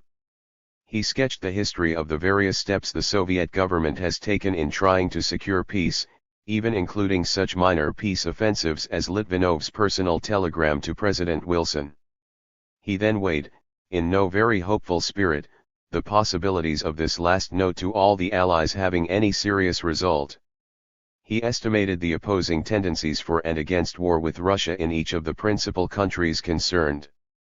The growth of revolutionary feeling abroad made imperialistic governments even more aggressive towards the workers' and peasants' republic than they would otherwise be. It was now making their intervention difficult, but no more. It was impossible to say that the collapse of imperialism had gone so far that it had lost its teeth. Chicherin speaks as if he were a dead man or a ventriloquist's lay figure. And indeed he is half dead. He has never learnt the art of releasing himself from drudgery by handing it over to his subordinates. He is permanently tired out. You feel it is almost cruel to say good morning to him when you meet him, because of the appeal to be left alone that comes unconsciously into his eyes. Partly in order to avoid people, partly because he is himself accustomed to work at night, his section of the Foreign Office keeps extraordinary hours, is not to be found till about 5 in the afternoon and works till 4 in the morning. The actual material of his report was interesting, but there was nothing in its manner to rouse enthusiasm of any kind. The audience listened with attention, but only woke into real animation when with a shout of laughter it heard an address sent to Clemenceau by the émigré financiers, aristocrats and bankrupt politicians of the Russian colony in Stockholm, protesting against any sort of agreement with the Bolsheviks. Bukharin followed Chicherin. A little eager figure in his neat brown clothes, he at least makes himself clearly heard, though his voice has a funny tendency to breaking. He compared the present situation with the situation before Brest. He had himself been with Radek, one of the most violent opponents of the Brest peace, and he now admitted that at that time Lenin had been right and he wrong. The position was now different, because whereas then imperialism was split into two camps fighting each other, it now showed signs of uniting its forces. He regarded the League of Nations as a sort of capitalist syndicate, and said that the difference in the French and American attitude towards the League depended upon the position of French and American capital. Capital in France was so weak, that she could at best be only a small shareholder. Capital in America was in a very advantageous position. America therefore wanted a huge all-European syndicate in which each state would have a certain number of shares. America, having the greatest number of shares, would be able to exploit all the other nations. This is a fixed idea of Bucherin's, and he has lost no opportunity of putting out this theory of the League of Nations since the middle of last summer. As for Chicherin's note, he said it had at least great historical interest on account of the language it used, which was very different from the hypocritical language of ordinary diplomacy. Here were no phrases about noble motives, but a plain recognition of the facts of the case. Tell us what you want, it says, and we are ready to buy you off, in order to avoid armed conflict. Even if the Allies gave no answer, the note would still have served a useful purpose and would be a landmark in history. Litvinov followed Bukharin. A solid, jolly, round man, with his peaked grey fur hat on his head, rounder than ever in fur-collared, thick coat, his eyeglasses slipping from his nose as he got up, his grey muffler hanging from his neck, he hurried to the tribune. Taking off his things and leaving them on a chair below, he stepped up into the tribune with his hair all rumpled, a look of extreme seriousness on his face, and spoke with a voice whose capacity and strength astonished me who had not heard him speak in public before. He spoke very well, with more sequence than Bukharin, and much vitality, and gave his summary of the position abroad. He said that the hostility of different countries to Soviet Russia varied in direct proportion to their fear of revolution at home. Thus France, whose capital had suffered most in the war and was weakest, was the most uncompromising, while America, whose capital was in a good position, was ready for agreement. England, with rather less confidence, he thought was ready to follow America. Need of raw material was the motive tending towards agreement with Russia. Fear that the mere existence of a labor government anywhere in the world strengthens the revolutionary movement elsewhere, was the motive for the desire to wipe out the Soviet at all cost. Shishirin's note, he thought, would emphasize the difference between these opposing views and would tend to make impossible an alliance of the capitalists against Russia. Finally, Kamenev, now president of the Moscow Soviet, spoke, objecting to Bucharin's comparison of the peace now sought with that of Brest-Litovsk. Then everything was in a state of experiment and untried. Now it was clear to the world that the unity of Russia could be achieved only under the Soviets. The powers opposed to them could not but recognize this fact. Some parts of Russia had during the last 15 months experienced every kind of government, from the Soviets, the dictatorship of the proletariat, to the dictatorship of foreign invaders and the dictatorship of a general of the old regime, and they had after all returned to the Soviets. Western European imperialists must realize that the only government in Russia which rested on the popular masses was the government of the Soviets and no other. Even the paper of the Mensheviks, commenting on Shishirin's note, had declared that by this step the Soviet government had shown that it was actually a national government acting in the interests of the nation. He further read a statement by right social revolutionaries to the effect that they were prepared to help the Soviet government as the only government in Russia that was fighting against a dictatorship of the bourgeoisie. Finally, the committee unanimously passed a resolution approving every step taken in trying to obtain peace, and at the same time sending a fraternal greeting to the Red Army of workers and peasants engaged in ensuring the independence of Soviet Russia. The meeting then turned to talk of other things. I left, rather miserable to think how little I had foreseen when Soviet Russia was compelled last year to sign an oppressive peace with Germany, that the time would come when they would be trying to buy peace from. As I went out I saw another unhappy figure, unhappy for quite different reasons. Angelika Balabanova, after dreaming all her life of socialism in the most fervent utopian spirit, had come at last to Russia to find that a socialist state was faced with difficulties at least as real as those which confront other states, that in the battle there was little sentiment and much cynicism, and that dreams worked out in terms of humanity in the face of the opposition of the whole of the rest of the world are not easily recognized by their dreamers. Poor little Balabanova, less than 5 feet high, in a black coat that reached to her feet but did not make her look any taller, was wandering about like a lost and dejected spirit. Not so, she was thinking, should socialists deal with their enemies. Somehow, but not so. Had the silver trumpets blown 7 times in vain, and was it really necessary to set to work and, stone by stone, with bleeding hands, level the walls of Jericho? There was snow falling as I walked home. 2 workmen, arguing, were walking in front of me. If only it were not for the hunger, said one. But will that ever change? Said the other. Kamenev and the Moscow Soviet. February 11th. Litvinov has been unlucky in his room in the metropole. It is small, dark, and dirty, and colder than mine. He was feeling ill and his chest was hurting him, perhaps because of his speech last night, but while I was there Kamenev rang him up on the telephone, told him he had a car below, and would he come at once to the Moscow Soviet to speak on the international situation. Litvinov tried to excuse himself, but it was no use, and he said to me that if I wanted to see Kamenev I had better come along. We found Kamenev in the hall, and after a few minutes in a little Ford car we were at the Moscow Soviet. The Soviet meets in the small lecture theater of the old Polytechnic. When we arrived, a party meeting was going on, and Kamenev, Litvinov, and I went behind the stage to a little empty room, where we were joined by a member of the Soviet whose name I forget. It was Kamenev's first talk with Litvinov after his return, and I think they forgot that I was there. Kamenev asked Litvinov what he meant to do, and Litvinov told him he wished to establish a special department of control to receive all complaints, to examine into the efficiency of different commissariats, to get rid of parallelism, etc., and, in fact, to be the most unpopular department in Moscow. Kamenev laughed. You need not think you are the first to have that idea. Every returning envoy without exception has the same.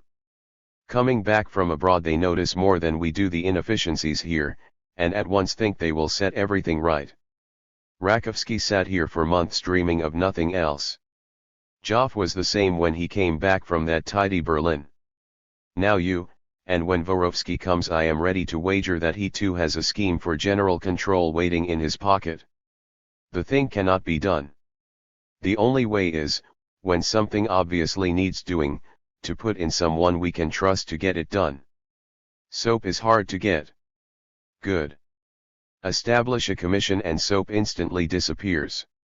But put in one man to see that soap is forthcoming, and somehow or other we get it. Where is the soap industry concentrated? There are good factories, well equipped, here, but they are not working, partly for lack of material and partly, perhaps, because some crazy fool imagined that to take an inventory you must bring everything to a standstill. Litvinov asked him what he thought of the position as a whole. He said good, if only transport could be improved, but before the public of Moscow could feel an appreciable improvement it would be necessary that 100 wagons of foodstuffs should be coming in daily. At present there are seldom more than 20.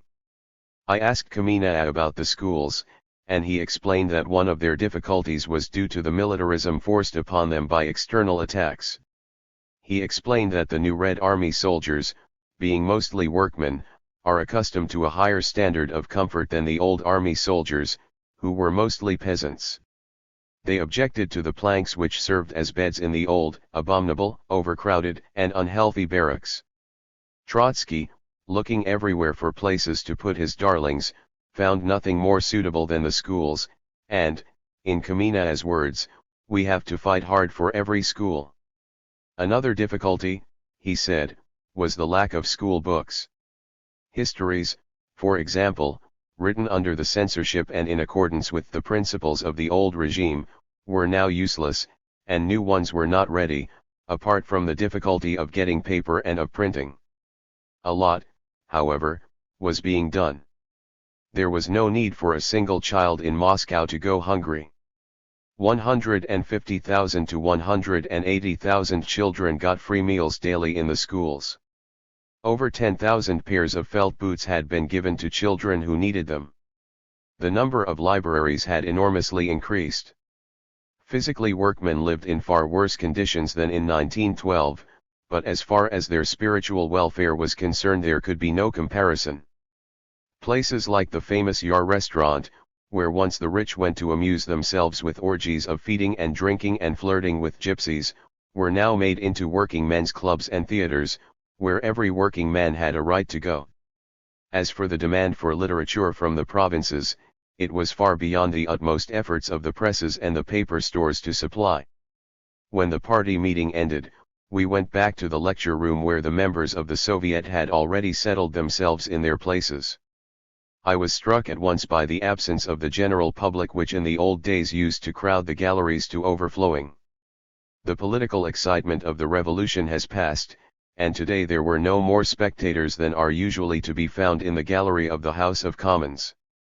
The character of the Soviet itself had not changed. Practically every man sitting on the benches was obviously a workman and keenly intent on what was being said. Litvinov practically repeated his speech of last night, making it, however, a little more demagogic in character, pointing out that after the Allied victory, the only corner of the world not dominated by Allied capital was Soviet Russia. The Soviet passed a resolution expressing firm confidence that the Soviet government will succeed in getting peace and so in opening a wide road to the construction of a proletarian state. A note was passed up to Kamina who, glancing at it, announced that the newly elected representative of the Chinese workmen in Moscow wished to speak. This was Chitiakuni, a solid little Chinaman with a big head, in black leather coat and breeches. I had often seen him before, and wondered who he was. He was received with great cordiality and made a quiet, rather shy speech in which he told them he was learning from them how to introduce socialism in China, and more compliments of the same sort. Reinstein replied, telling how at an American labor congress some years back the Americans shut the door in the face of a representative of a union of foreign workmen. Such, he said, was the feeling in America at the time when Gompers was supreme, but that time has passed. Still, as I listened to Rainstein, I wondered in how many other countries besides Russia, a representative of foreign labor would be thus welcomed. The reason has probably little to do with the good-heartedness of the Russians. Owing to the general unification of wages, Mr. Cooney could not represent the competition of cheap labor. I talked to the Chinaman afterwards. He is president of the Chinese Soviet. He told me they had just about 1,000 Chinese workmen in Moscow, and therefore had a right to representation in the government of the town. I asked about the Chinese in the Red Army, and he said there were 2,000 or 3,000, not more. An ex-capitalist. February 13. I drank tea with an old acquaintance from the provinces, a Russian who, before the revolution, owned a leather bag factory which worked in close connection with his uncle's tannery. He gave me a short history of events at home. The uncle had started with small capital, and during the war had made enough to buy outright the tannery in which he had had shares. The story of his adventures since the October Revolution is a very good illustration of the rough and ready way in which theory gets translated into practice. I am writing it, as nearly as possible, as it was told by the nephew. During the first revolution, that is from March till October 1917, he fought hard against the workmen, and was one of the founders of a Soviet of factory owners, the object of which was to defeat the efforts of the workers' Soviets. This, of course, was smashed by the October Revolution, and Uncle, after being forced, as a property owner, to pay considerable contributions, watched the newspapers closely, realized that after the nationalization of the banks resistance was hopeless, and resigned himself to do what he could, not to lose his factory altogether. He called together all the workmen, and proposed that they should form an artel or cooperative society and take the factory into their own hands, each man contributing 1,000 rubles towards the capital with which to run it. Of course the workmen had not got 1,000 rubles apiece, so Uncle offered to pay it in for them, on the understanding that they would eventually pay him back. This was illegal, but the little town was a long way from the center of things, and it seemed a good way out of the difficulty. He did not expect to get it back, but he hoped in this way to keep control of the tannery, which he wished to develop, having a paternal interest in it. Things worked very well. They elected a committee of control. Uncle was elected president, I was elected vice president, and there were 3 workmen. We are working on those lines to this day. They give Uncle 1,500 rubles a month, me 1,000, and the bookkeeper 1,000. The only difficulty is that the men will treat Uncle as the owner, and this may mean trouble if things go wrong. Uncle is forever telling them, "It's your factory, don't call me master," and they reply, "Yes, it's our factory all right, but you are still master, and that must be." Trouble came fast enough, with the tax levied on the propertied classes. Uncle, very wisely, had ceased to be a property owner. He had given up his house to the factory, and been allotted rooms in it, as president of the factory Soviet. He was therefore really unable to pay when the people from the district Soviet came to tell him that he had been assessed to pay a tax of 60,000 rubles. He explained the position. The nephew was also present and joined in the argument, whereupon the tax collectors consulted a bit of paper and retorted, "A tax of 20,000 has been assessed on you too. Be so good as to put your coat on." That meant arrest, and the nephew said he had 5,000 rubles and would pay that, but could pay no more. Would that do? Very well, said the tax collector, fetch it. The nephew fetched it. And now put your coat on. But you said it would be all right if I paid the 5,000. That's the only way to deal with people like you. We recognize that your case is hard, and we dare say that you will get off. But the Soviet has told us to collect the whole tax or the people who refuse to pay it, and they have decreed that if we came back without one or the other, we shall go to prison ourselves. You can hardly expect us to go and sit in prison out of pity for you. So on with your coat and come along. They went, and at the militia headquarters were shut into a room with barred windows where they were presently joined by most of the other rich men of the town, all in a rare state of indignation, and some of them very angry with Uncle, for taking things so quietly. Uncle was worrying about nothing in the world but the tannery and the leather works, which he was afraid might get into difficulties now that both he and I were under lock and key. The plutocracy of the town being thus gathered in the little room at the militia house, their wives came, timorously at first, and chattered through the windows. My informant, being unmarried, sent word to 2 or 3 of his friends, in order that he might not be the only one without someone to talk with outside. The noise was something prodigious, and the head of the militia finally ran out into the street and arrested one of the women, but was so discomfited when she removed her shawl and he recognized her as his hostess at a house where he had been billeted as a soldier that he hurriedly let her go. The extraordinary parliament between the rich men of the town and their wives and friends, like a crowd of hoodie crows, chattering outside the window, continued until dark. Next day the workmen from the tannery came to the militia house and explained that Uncle had really ceased to be a member of the propertied classes, that he was necessary to them as president of their Soviet, and that they were willing to secure his release by paying half of the tax demanded from him out of the factory funds. Uncle got together 30,000, the factory contributed another 30, and he was freed, being given a certificate that he had ceased to be an exploiter or a property owner, and would in future be subject only to such taxes as might be levied on the working population. The nephew was also freed, on the grounds that he was wanted at the leather works. I asked him how things were going on. He said, fairly well, only Uncle keeps worrying because the men still call him master. Otherwise, he is very happy because he has persuaded the workmen to set aside a large proportion of the profits for developing the business and building a new wing to the tannery. Do the men work? Well, he said, we thought that when the factory was in their own hands they would work better, but we do not think they do so, not noticeably, anyhow. Do they work worse? No, that is not noticeable either. I tried to get at his political views. Last summer he had told me that the Soviet government could not last more than another 2 or 3 months. He was then looking forward to its downfall. Now he did not like it any better, but he was very much afraid of war being brought into Russia, or rather of the further disorders which war would cause. He took a queer sort of pride in the way in which the territory of the Russian Republic was gradually resuming its old frontiers. In the old days no one ever thought the Red Army would come to anything, he said. You can't expect much from the government, but it does keep order, and I can do my work and rub along all right. It was quite funny to hear him in one breath grumbling at the revolution and in the next anxiously asking whether I did not think they had weathered the storm, so that there would be no more disorders. Knowing that in some country places there had been appalling excesses, I asked him how the Red Terror that followed the attempt on the life of Lenin had shown itself in their district.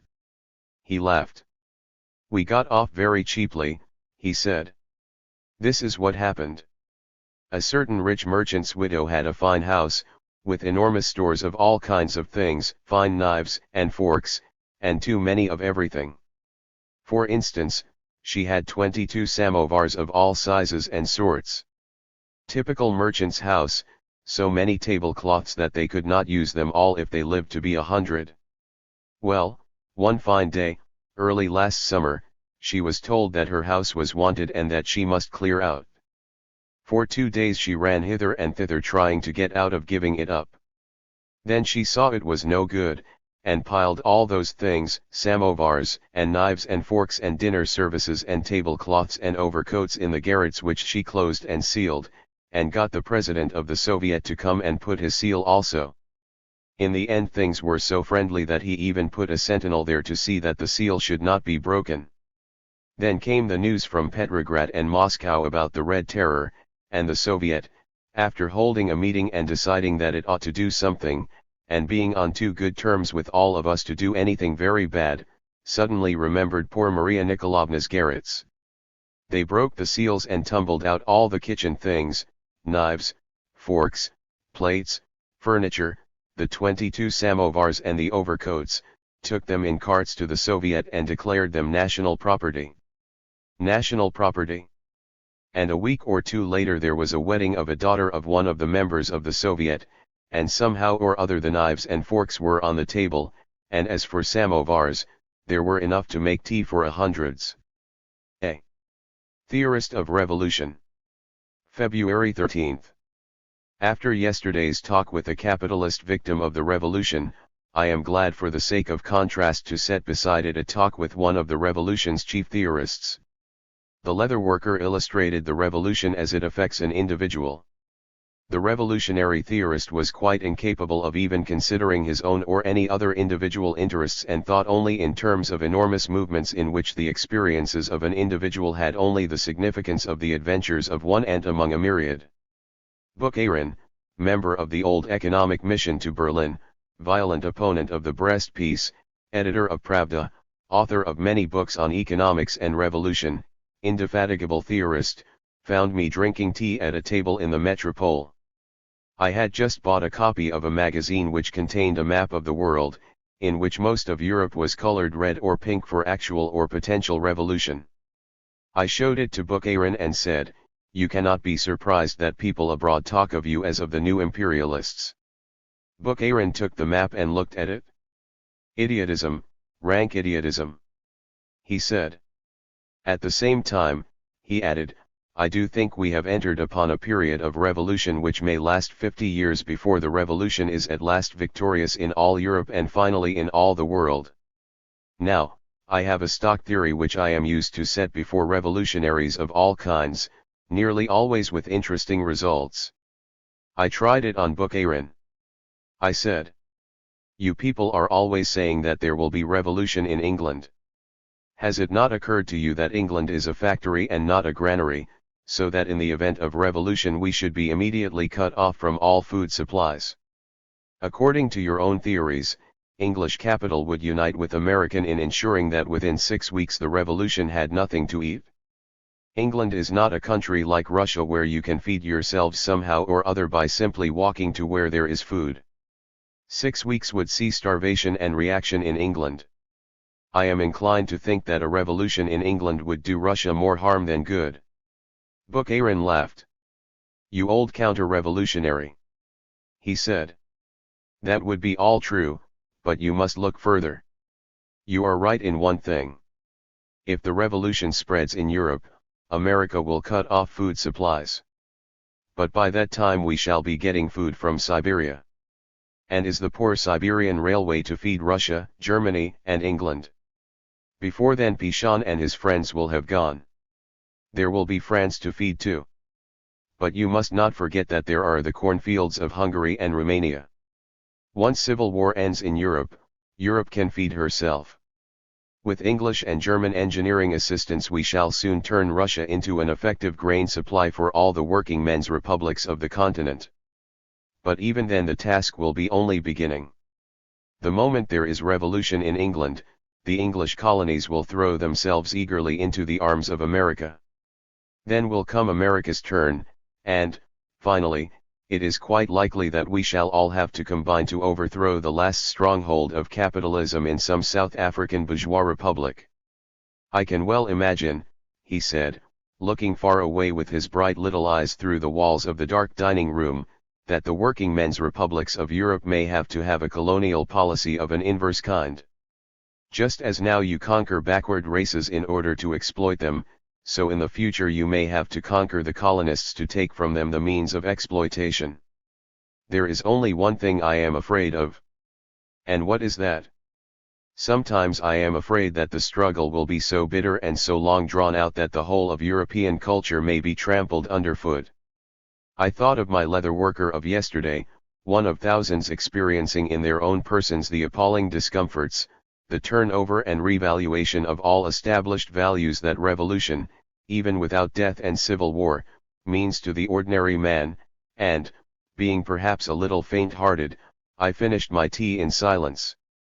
Bukharin, after carelessly opening these colossal perspectives, drank his tea in one gulp, prodigiously sweetened with my saccharin, reminded me of his illness in the summer, when Radek scoured the town for sweets for him, curing him with no other medicine, and then hurried off, fastening his coat as he went, a queer little De Quincey of revolution, to disappear into the dusk, before, half running, half walking, as his way is, he reached the other end of the big dimly lit, smoke-filled dining room. Effects of isolation. February 14th. I had a rather grim talk with Mishcheryakov at dinner. He is an old Siberian exile, who visited England last summer. He is editing a monthly magazine in Moscow, mostly concerned with the problems of reconstruction, and besides that doing a lot of educational work among the laboring classes. He is horrified at the economic position of the country. Isolation, he thinks, is forcing Russia backwards towards a primeval state. We simply cannot get things. For example, I am lecturing on mathematics. I have more pupils than I can deal with. They are as greedy for knowledge as sponges for water, and I cannot get even the simplest textbooks for them. I cannot even find in the second-hand bookstores an old course of mathematics from which I could myself make a series of copies for them. I have to teach like a teacher of the Middle Ages. But, like him, I have pupils who want to learn. In another 3 years, said someone else at the table, we shall be living in ruins. Houses in Moscow were always kept well warmed. Lack of transport has brought with it lack of fuel, and water pipes have burst in thousands of houses. We cannot get what is needed to mend them. In the same way we cannot get paints for the walls, which are accordingly rotting. In another 3 years we shall have all the buildings of Moscow tumbling about our ears. Someone else joined in with a laugh. In 10 years we shall be running about on all fours. And in 20 we shall begin sprouting tails. Mishcheryakov finished his soup and laid down his wooden spoon. There is another side to all these things, he said. In Russia, even if the blockade lasts, we shall get things established again sooner than anywhere else, because we have all the raw materials in our own country. With us it is a question of transport only, and of transport within our own borders. In a few years, I am convinced, in spite of all that is working against us, Russia will be a better place to live in than anywhere else in Europe. But we have a bad time to go through. And not we alone. The effects of the war are scarcely visible as yet in the West, but they will become visible. Humanity has a period of torment before it.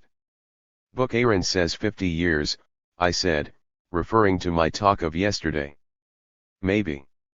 I think less than that. But the revolution will be far worse for you nations of the West than it has been for us. In the West, if there is revolution, they will use artillery at once, and wipe out whole districts. The governing classes in the West are determined and organized in a way our homegrown capitalists never were. The autocracy never allowed them to organize, so, when the autocracy itself fell, our task was comparatively easy. There was nothing in the way. It will not be like that in Germany. An evening at the opera. I read in one of the newspapers that a member of the American Commission in Berlin reasoned from the fact that the Germans were crowding to theaters and spectacles that they could not be hungry. There can be no question about the hunger of the people of Moscow, but the theaters are crowded, and there is such demand for seats that speculators acquire tickets in the legitimate way and sell them illicitly near the doors of the theater to people who have not been able to get in, charging, of course, double the price or even more. Interest in the theater, always keen in Moscow, seems to me to have rather increased than decreased. There is a school of theatrical production, with lectures on every subject connected with the stage, from stage carpentry upwards. A theatrical bulletin is published 3 times weekly, containing the programs of all the theaters and occasional articles on theatrical subjects. I had been told in Stockholm that the Moscow theaters were closed.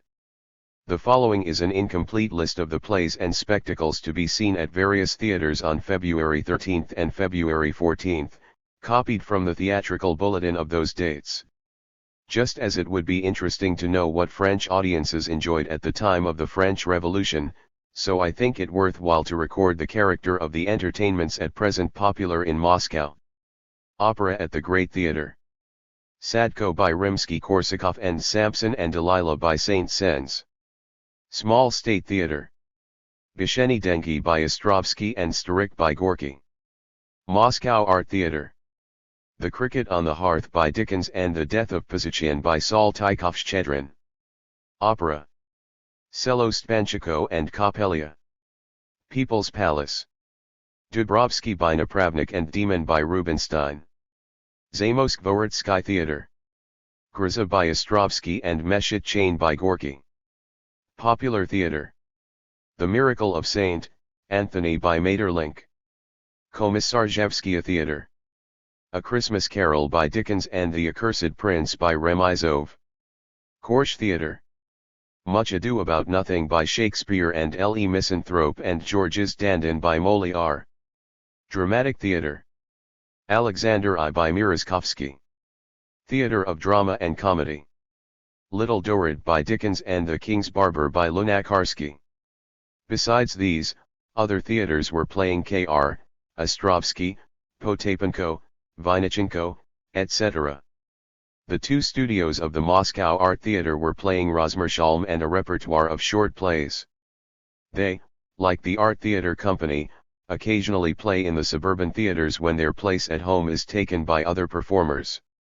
I went to the Great State Theatre to Saint-Saëns' Samson and Delilah. I had a seat in the box close above the orchestra, from which I could obtain a view equally good of the stage and of the house. Indeed, the view was rather better of the house than of the stage. But that was as I had wished, for the house was what I had come to see. It had certainly changed greatly since the pre-revolutionary period. The Moscow plutocracy of bald merchants and bejeweled fat wives had gone. Gone with them were evening dresses and white shirt fronts. The whole audience was in the monotone of everyday clothes. The only contrast was given by a small group of Tartar women in the dress circle, who were shawled in white over head and shoulders, in the Tartar fashion. There were many soldiers, and numbers of men who had obviously come straight from their work. There were a good many grey and brown woolen jerseys about, and people were sitting in overcoats of all kinds and ages, for the theatre was very cold. The orchestra was also variously dressed. Most of the players of brass instruments had evidently been in regimental bands during the war, and still retained their khaki green tunics with a very mixed collection of trousers and breeches.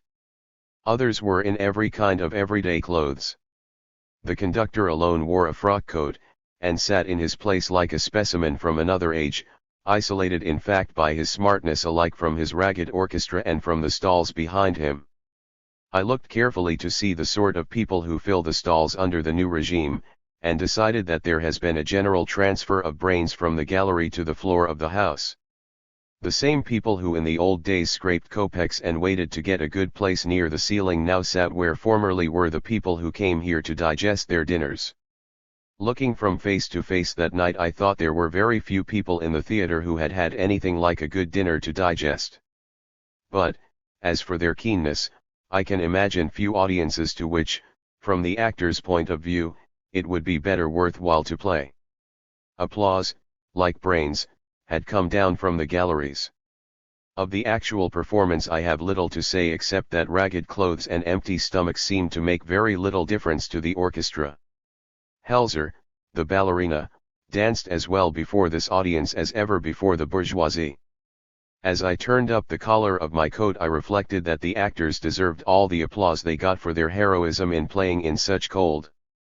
Now and then during the evening I was unusually conscious of the unreality of opera generally, perhaps because of the contrast in magnificence between the stage and the shabby, intelligent audience.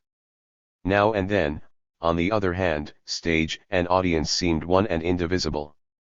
For Samson and Delilah is itself a poem of revolution, and gained enormously by being played by people every one of whom had seen something of the sort in real life. Samson's stirring up of the Israelites reminded me of many scenes in Petrograd in 1917, and when, at last, he brings the temple down in ruins on his triumphant enemies, I was reminded of the words attributed to Trotsky: if we are, in the end, forced to go, we shall slam the door behind us in such a way that the echo shall be felt throughout the world. Going home afterwards through the snow, I did not see a single armed man. A year ago the streets were deserted after 10 in the evening except by those who, like myself, had work which took them to meetings and such things late at night. They used to be empty except for the military pickets round their log fires. Now they were full of foot passengers going home from the theaters, utterly forgetful of the fact that only 12 months before they had thought the streets of Moscow unsafe after dark. There could be no question about it. The revolution is settling down, and people now think of other matters than the old question, will it last 1 week or 2? The Committee of State Constructions. February 15. I went by appointment to see Pavlovich, President of the Committee of State Constructions. It was a very jolly morning and the streets were crowded. As I walked through the gate into the Red Square I saw the usual crowd of peasant women at the little chapel of the Iberian Virgin, where there was a blaze of candles. On the wall of what used, I think, to be the old town hall, close by the gate, some fanatic agnostic has set a white inscription on a tablet, "Religion is opium for the people." The tablet, which has been there a long time, is in shape not unlike the customary frame for a sacred picture. I saw an old peasant, evidently unable to read, cross himself solemnly before the chapel, and then, turning to the left, cross himself as solemnly before this anti-religious inscription. It is perhaps worthwhile to remark in passing that the new communist program, while insisting, as before, on the definite separation of church and state and church and school, now includes the particular statement that care should be taken in no way to hurt the feelings of the religious. Churches and chapels are open, church processions take place as before, and Moscow, as in the old days, is still a city of church bells. A long line of sledges with welcome bags of flour was passing through the square. Soldiers of the Red Army were coming off parade, laughing and talking, and very noticeably smarter than the men of 6 months ago.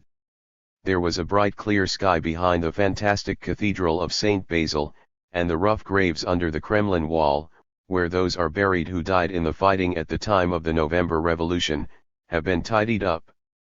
There was scaffolding round the gate of the Kremlin which was damaged at that time and is being carefully repaired.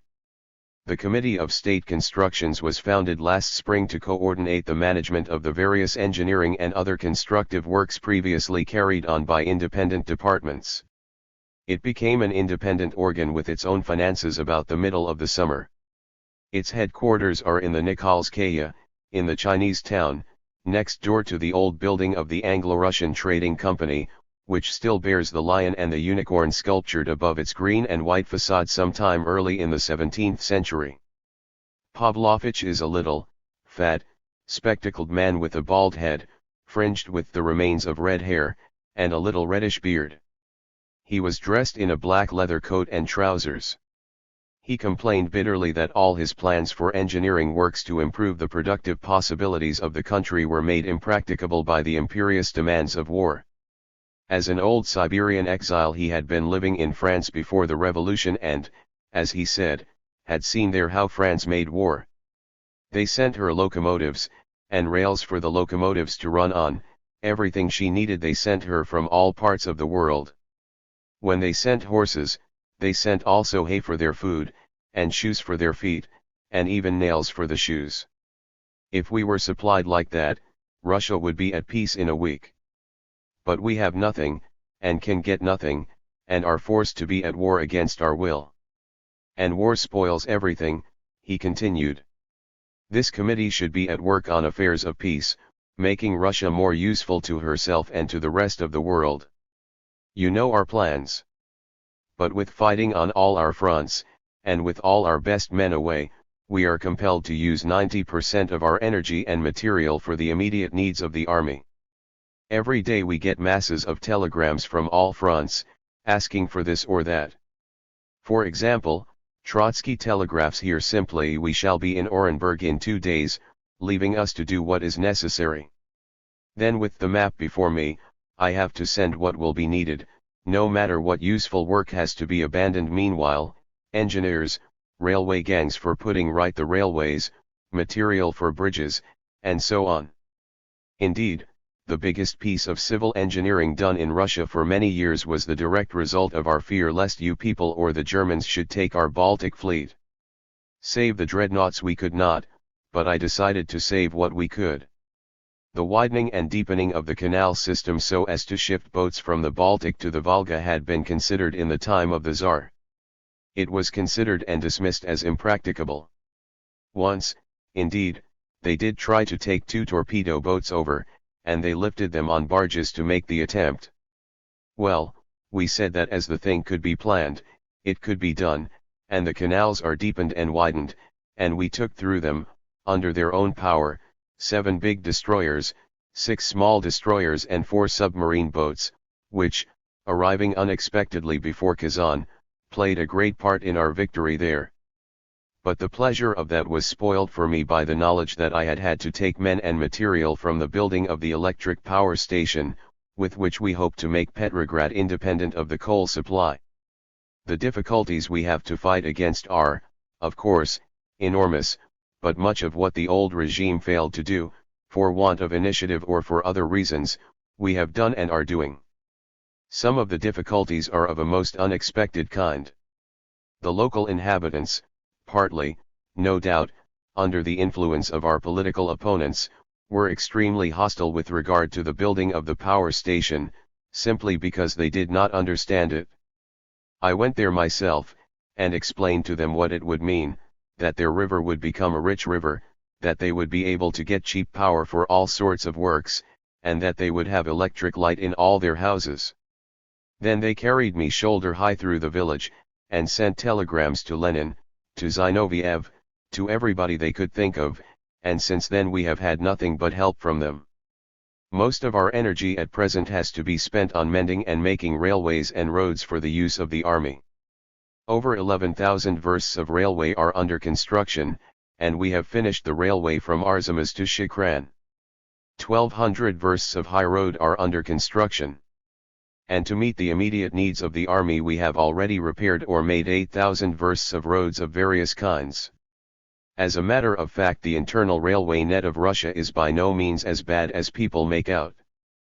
By its means, hampered as we are, we have been able to beat the counter-revolutionaries, concentrating our best troops, now here, now there, wherever need may be. Remember that the whole way round our enormous frontiers we are being forced to fight groups of reactionaries supported at first mostly by the Germans, now mostly by yourselves, by the Romanians, by the Poles, and in some districts by the Germans still. Troops fighting on the Ural front are fighting a month later south of Voronezh, and a month later again are having a holiday, marching on the heels of the Germans as they evacuate the occupied provinces. Some of our troops are not yet much good. One day they fight, and the next they think they would rather not. So that our best troops, those in which there are most workmen, have to be flung in all directions. We are at work all the time enabling this to be done, and making new roads to enable it to be done still better. But what waste, when there are so many other things we want to do. All the time the needs of war are pressing on us. Today is the first day for 2 months that we have been able to warm this building. We have been working here in overcoats and fur hats in a temperature below freezing point. Why? Wood was already on its way to us, when we had suddenly to throw troops northwards. Our wood had to be flung out of the wagons, and the Red Army put in its place, and the wagons sent north again. The thing had to be done, and we have had to work as best we could in the cold. Many of my assistants have fallen ill. 2 only yesterday had to be taken home in a condition something like that of a fit, the result of prolonged sedentary work in unheated rooms. I have lost the use of my right hand for the same reason.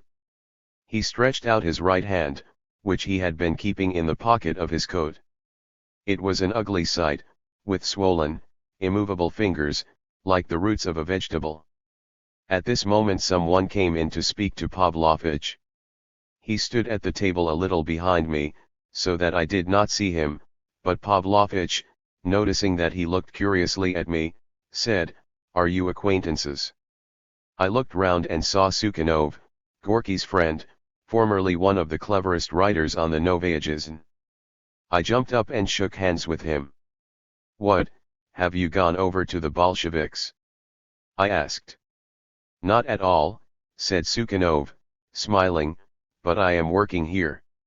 "Sukhanov thinks that we do less harm than anybody else," said Pavlovich, and laughed. "Go and talk to him and he'll tell you all there is to be said against us. And there's lots to say." Sukhanov was an extremely bitter enemy of the Bolsheviks, and was very angry with me when, over a year ago, I told him I was convinced that sooner or later he would be working with them.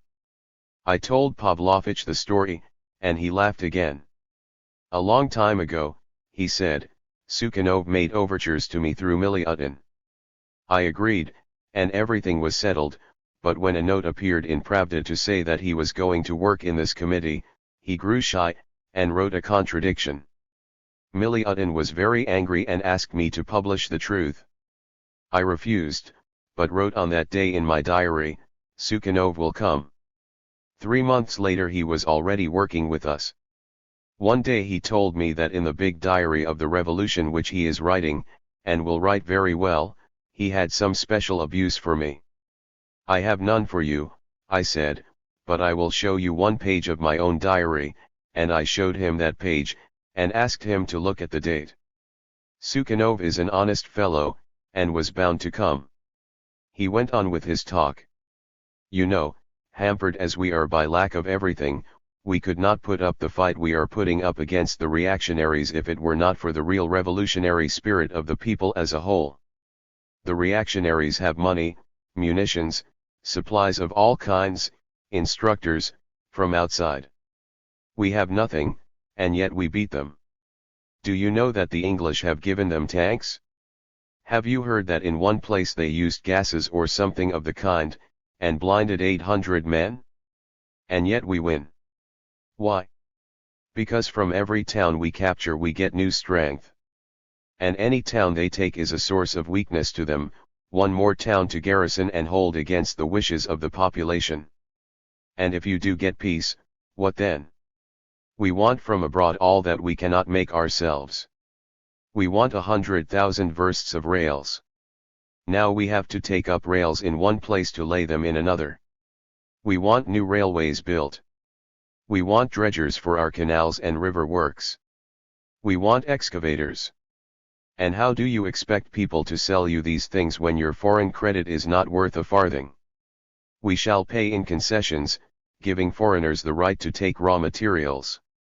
Timber, actual timber, is as good as credit. We have huge areas of forest in the north, and every country in Europe needs timber. Let that be our currency for foreign purchases. We are prepared to say, you build this, or give us that, and we will give you the right to take so much timber for yourselves. And so on. And concessions of other kinds also. As a matter of fact, negotiations are now proceeding with a foreign firm for the building of a railway from the Obi to Kotlas. But part of that district is not in your hands. If we get peace we shall be able to arrange that without difficulty. Just as I was going he stopped me, and evidently not in the least realizing that English people generally have come to think of him and his friends as of some strange sort of devils, if not with horns and tails, certainly far removed from human beings, he asked. If we do get peace, don't you think there will be engineers and skilled laborers in England who will volunteer to come out to Russia and help us?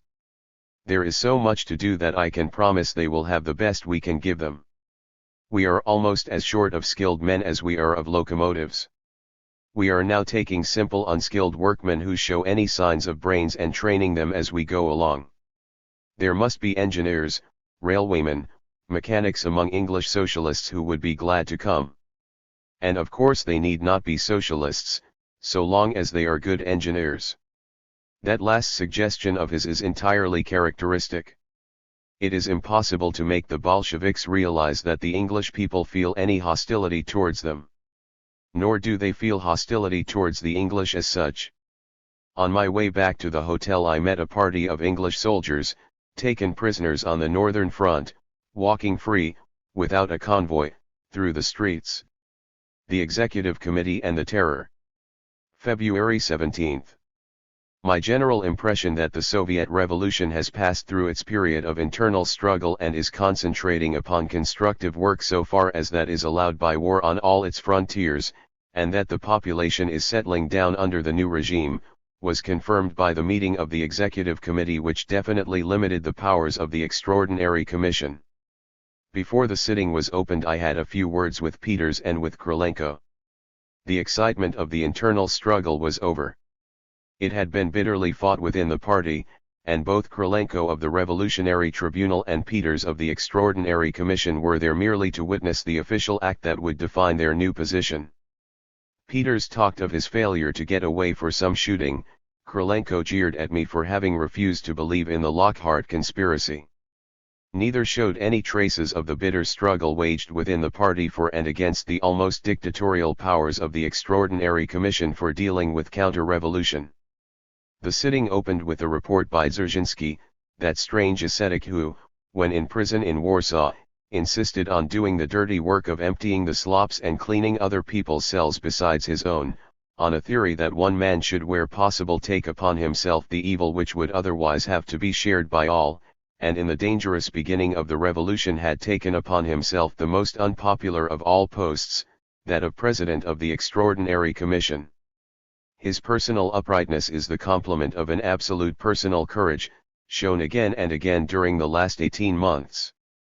At the time of the left social revolutionary mutiny he went without a guard to the headquarters of the mutineers, believing that he could bring them to reason, and when arrested by them dared them to shoot him, and showed so bold a front that in the end the soldiers set to watch him set him free and returned to their allegiance.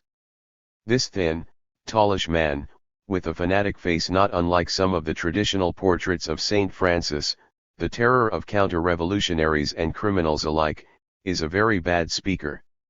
He looks into the air over the heads of his audience and talks as if he were not addressing them at all but someone else unseen.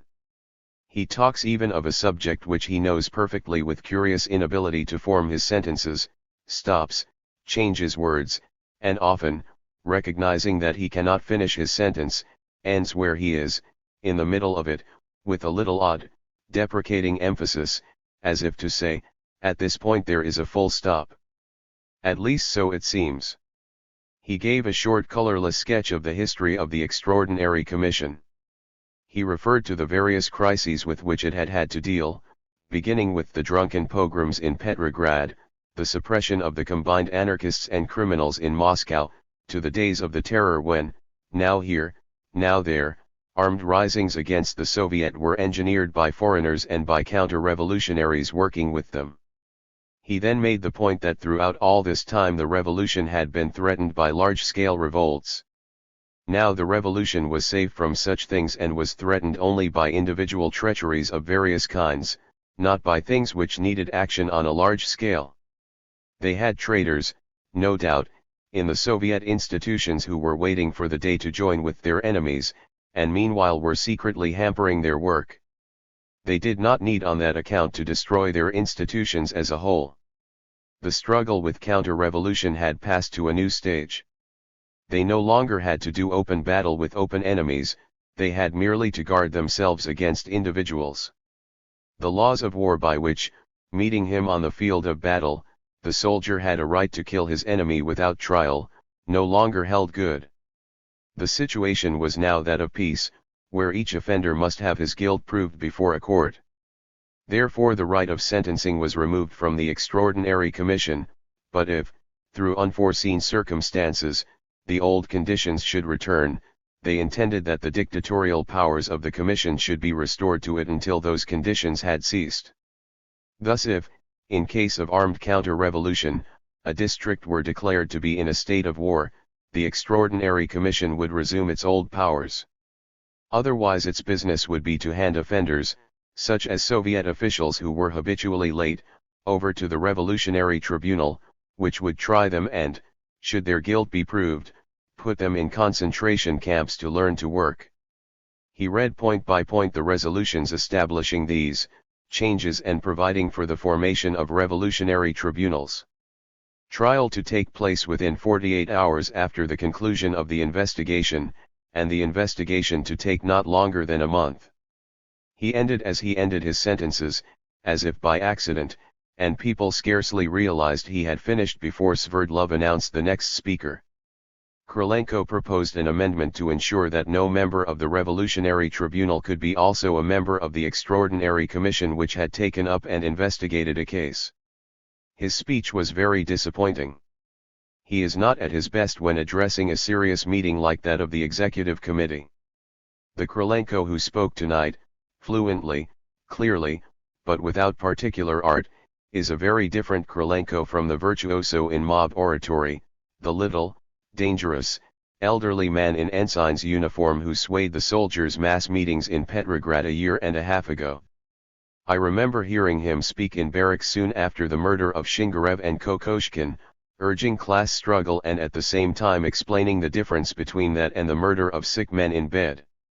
He referred to the murder and, while continuing his speech, talking already of another subject, he went through the actions of a man approaching a bed and killing a sleeper with a pistol. It was a trick, of course, but the thrilling, horrible effect of it moved the whole audience with a shudder of disgust. There was nothing of this kind in his short lecture on jurisprudence tonight.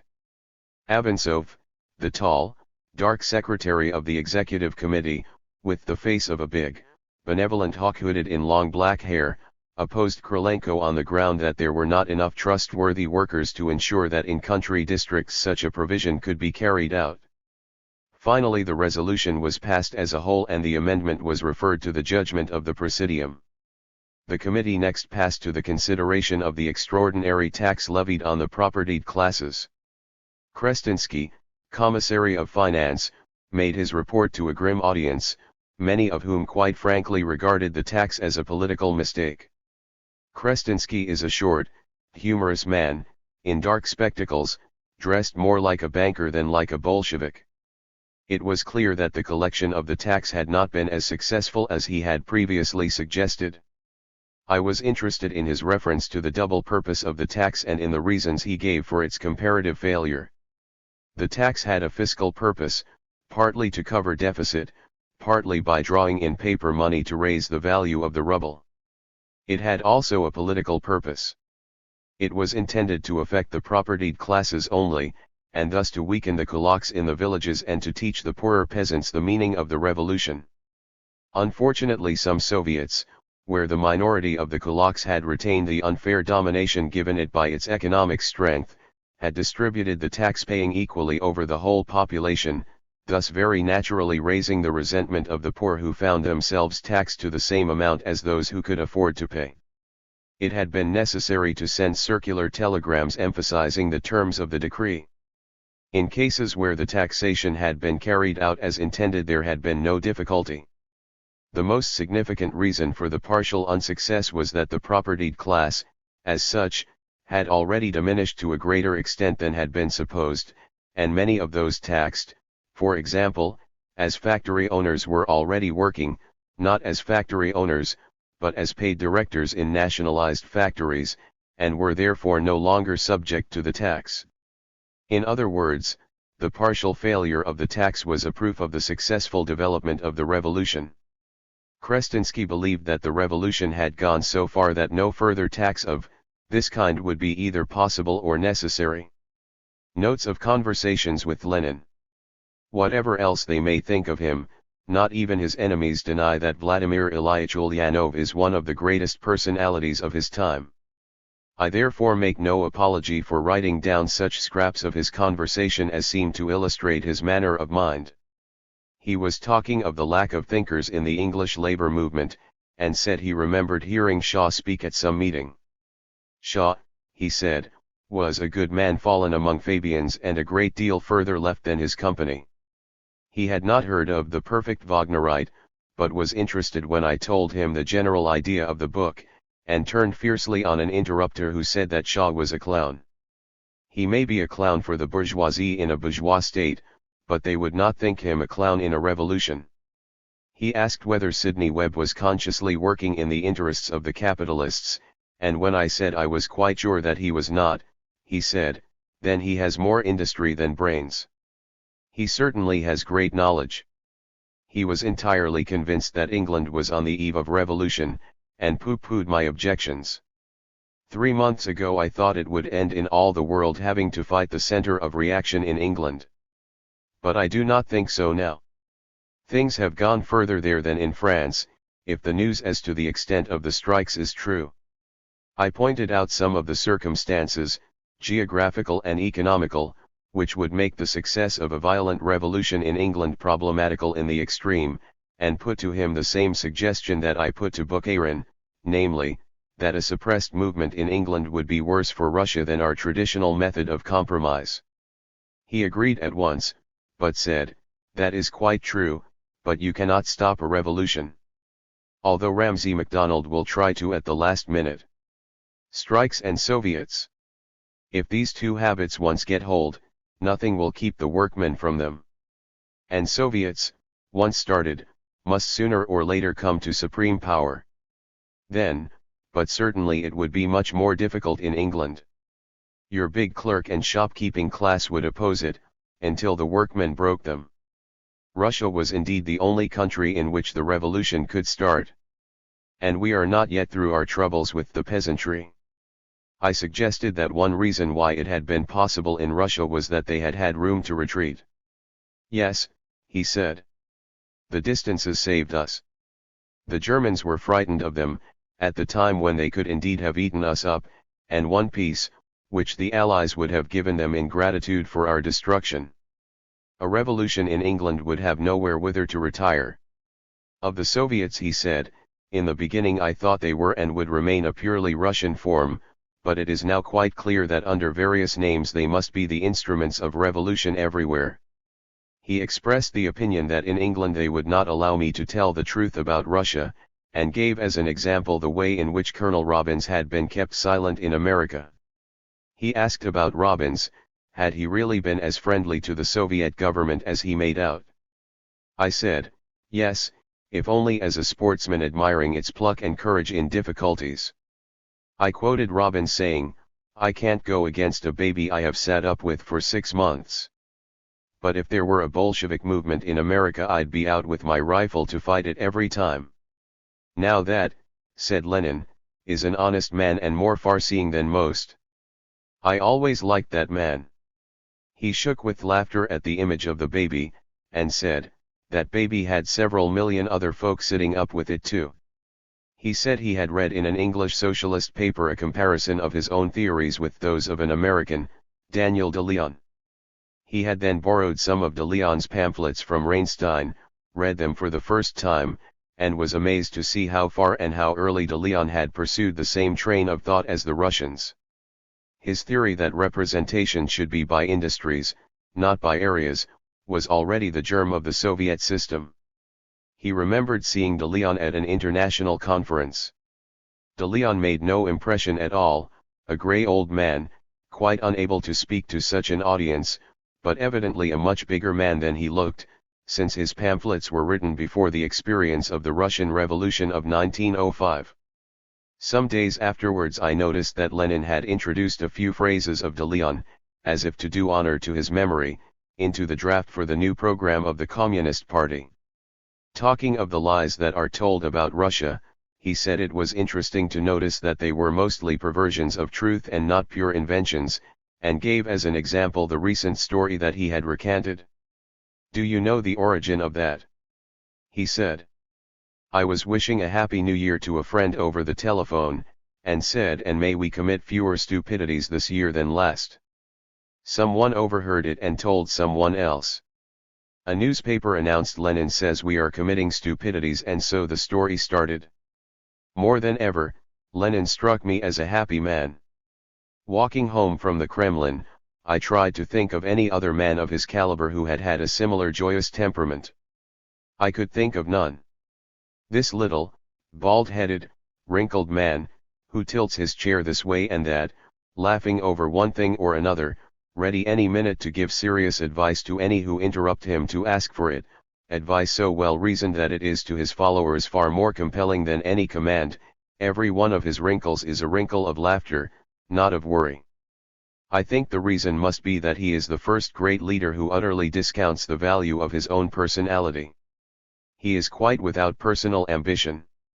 More than that, he believes, as a Marxist, in the movement of the masses which, with or without him, would still move. His whole faith is in the elemental forces that move people.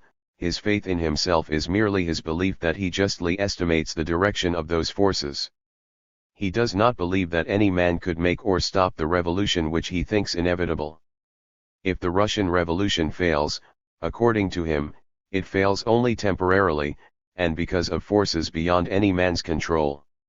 He is consequently free with a freedom no other great man has ever had. It is not so much what he says that inspires confidence in him. It is this sensible freedom, this obvious detachment. With his philosophy he cannot for a moment believe that one man's mistake might ruin all. He is, for himself at any rate, the exponent, not the cause, of the events that will be forever linked with his name. The Supreme Council of Public Economy. February 20th. Today was an unlucky day. I felt tired, ill, and hungry, and had arranged to talk with both Rykov, the president of the Supreme Council of People's Economy, and Krestinsky, the Commissar of Finance, at such awkward times that I got no tea and could get nothing to eat until after 4 o'clock. Two such talks on an empty stomach were a little too much for me, and I fear I did not gather as much information as I should have collected under better conditions. I had a jolly drive, early in the morning, through the Chinese town, and out by the gate in the old wall, up Myasnedskaya Street, and round to the right to a building that used to be the Grand Hotel of Siberia, a loathsome place where I once stayed. Here in the old days provincial merchants put up, who did not mind high prices and a superfluity of bugs. It has now been turned into a hive of office work, and is the headquarters of the Supreme Council of Public Economy, which, controlling production and distribution alike, is the center of the constructive work going on throughout the country. This council, the theorists tell me, is intended to become the central organization of the state.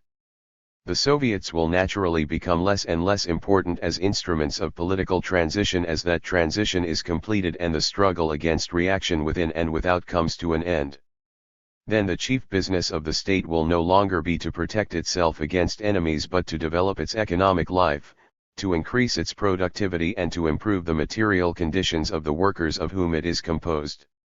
All these tasks are those of the Supreme Council of Public Economy, and as the bitterness of the struggle dies away this body, which came into being almost unnoticed in the din of battle, will become more and more important in comparison with the Soviets, which were in origin not constructive organizations but the instruments of a revolution, the hardest stages of which have already been accomplished. It is perhaps worthwhile to set out here the constitution of this council. It is considered at present as the economic department of the All-Russian Central Executive Committee, to which, and to the Council of People's Commissaries, it is responsible. It regulates all production and distribution. It reports on the various estimates of the state budget and, in conjunction with the Commissariats of Finance and State Control, carries out the financing of all branches of public economy. It consists of 69 members, and is composed as follows. 10 representatives from the All-Russian Executive Committee, 30 from the All-Russian Industrial Productive Union, 20 from the 10 district councils of public economy, 2 from the All-Russian Council of Workers' Cooperative Societies, and 1 representative each from the Commissariats of Supply, Ways of Communication, Labor, Agriculture, Finance, Trade and Industry, and Internal Affairs. It meets as a whole at least once in every month. The work of its members is directed by a presidium of 9 members, of which it elects 8, the president being elected by the All-Russian Central Executive Committee, and enjoying the rank of a people's commissar or minister. I had a long talk with Rykov, the president, or rather listened to a long lecture by him, only now and then succeeding in stopping him by forcing a question into the thread of his harangue. He stammers a little, and talks so indistinctly that for the first time I felt willing to forgive normal Russians, who nearly always talk as if they were in Petrograd and their listener in Vladivostok. Part of what he said is embodied in what I have already written. But besides sketching the general aims of the council, Rykov talked of the present economic position of Russia. At the moment Russian industry was in peculiar difficulties owing to the fuel crisis. This was partly due to the fact that the Czechs and the reactionaries, who had used the Czechs to screen their own organization, had control of the coal fields in the Urals, and partly to the fact that the German occupation of the Ukraine and the activities of Krasnov had cut off Soviet Russia from the Donets coal basin, which had been a main source of supply, although in the old days Petrograd had also got coal from England. It was now, however, clear that, with a friendly Ukraine, they would have the use of the Donets basin much sooner than they had expected. The Brest peace and the deprivations it involved had made them consider the position of the industrial districts from a new standpoint, and they were determined to make Petrograd and Moscow as far as possible independent of all fuel which had to be brought from a distance. He referred to the works in progress for utilizing water power to provide electrical energy for the Petrograd factories, and said that similar electrification, on a basis of turf fuel, is planned for Moscow. I asked how they were going to get the machines. He said that of course they would prefer to buy them abroad, but that, though this was impossible, the work would not be delayed on that account, since they could make a start with the machines they had. Turbines for the Petrograd works they still hoped to obtain from abroad when peace had been arranged. If the worst came to the worst, he thought they could make their own. That is one unexpected result of Russia's long isolation. Her dependence on imports from abroad is lessening. He gave an example in salt, the urgent need of which has led to the opening of a new industry, whose resources are such as to enable Russia not only to supply herself with salt, but the rest of the world as well if need should be. I asked what were their immediate plans with regard to the electrification of Moscow. He said that there was no water power near Moscow but big turf deposits which would be used as fuel.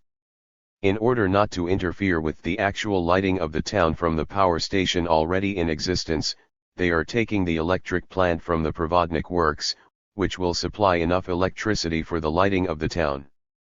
As soon as that is set up and working, they will use it for the immediate needs of Moscow, and set about transferring the existing power station to the new situation near the turf beds.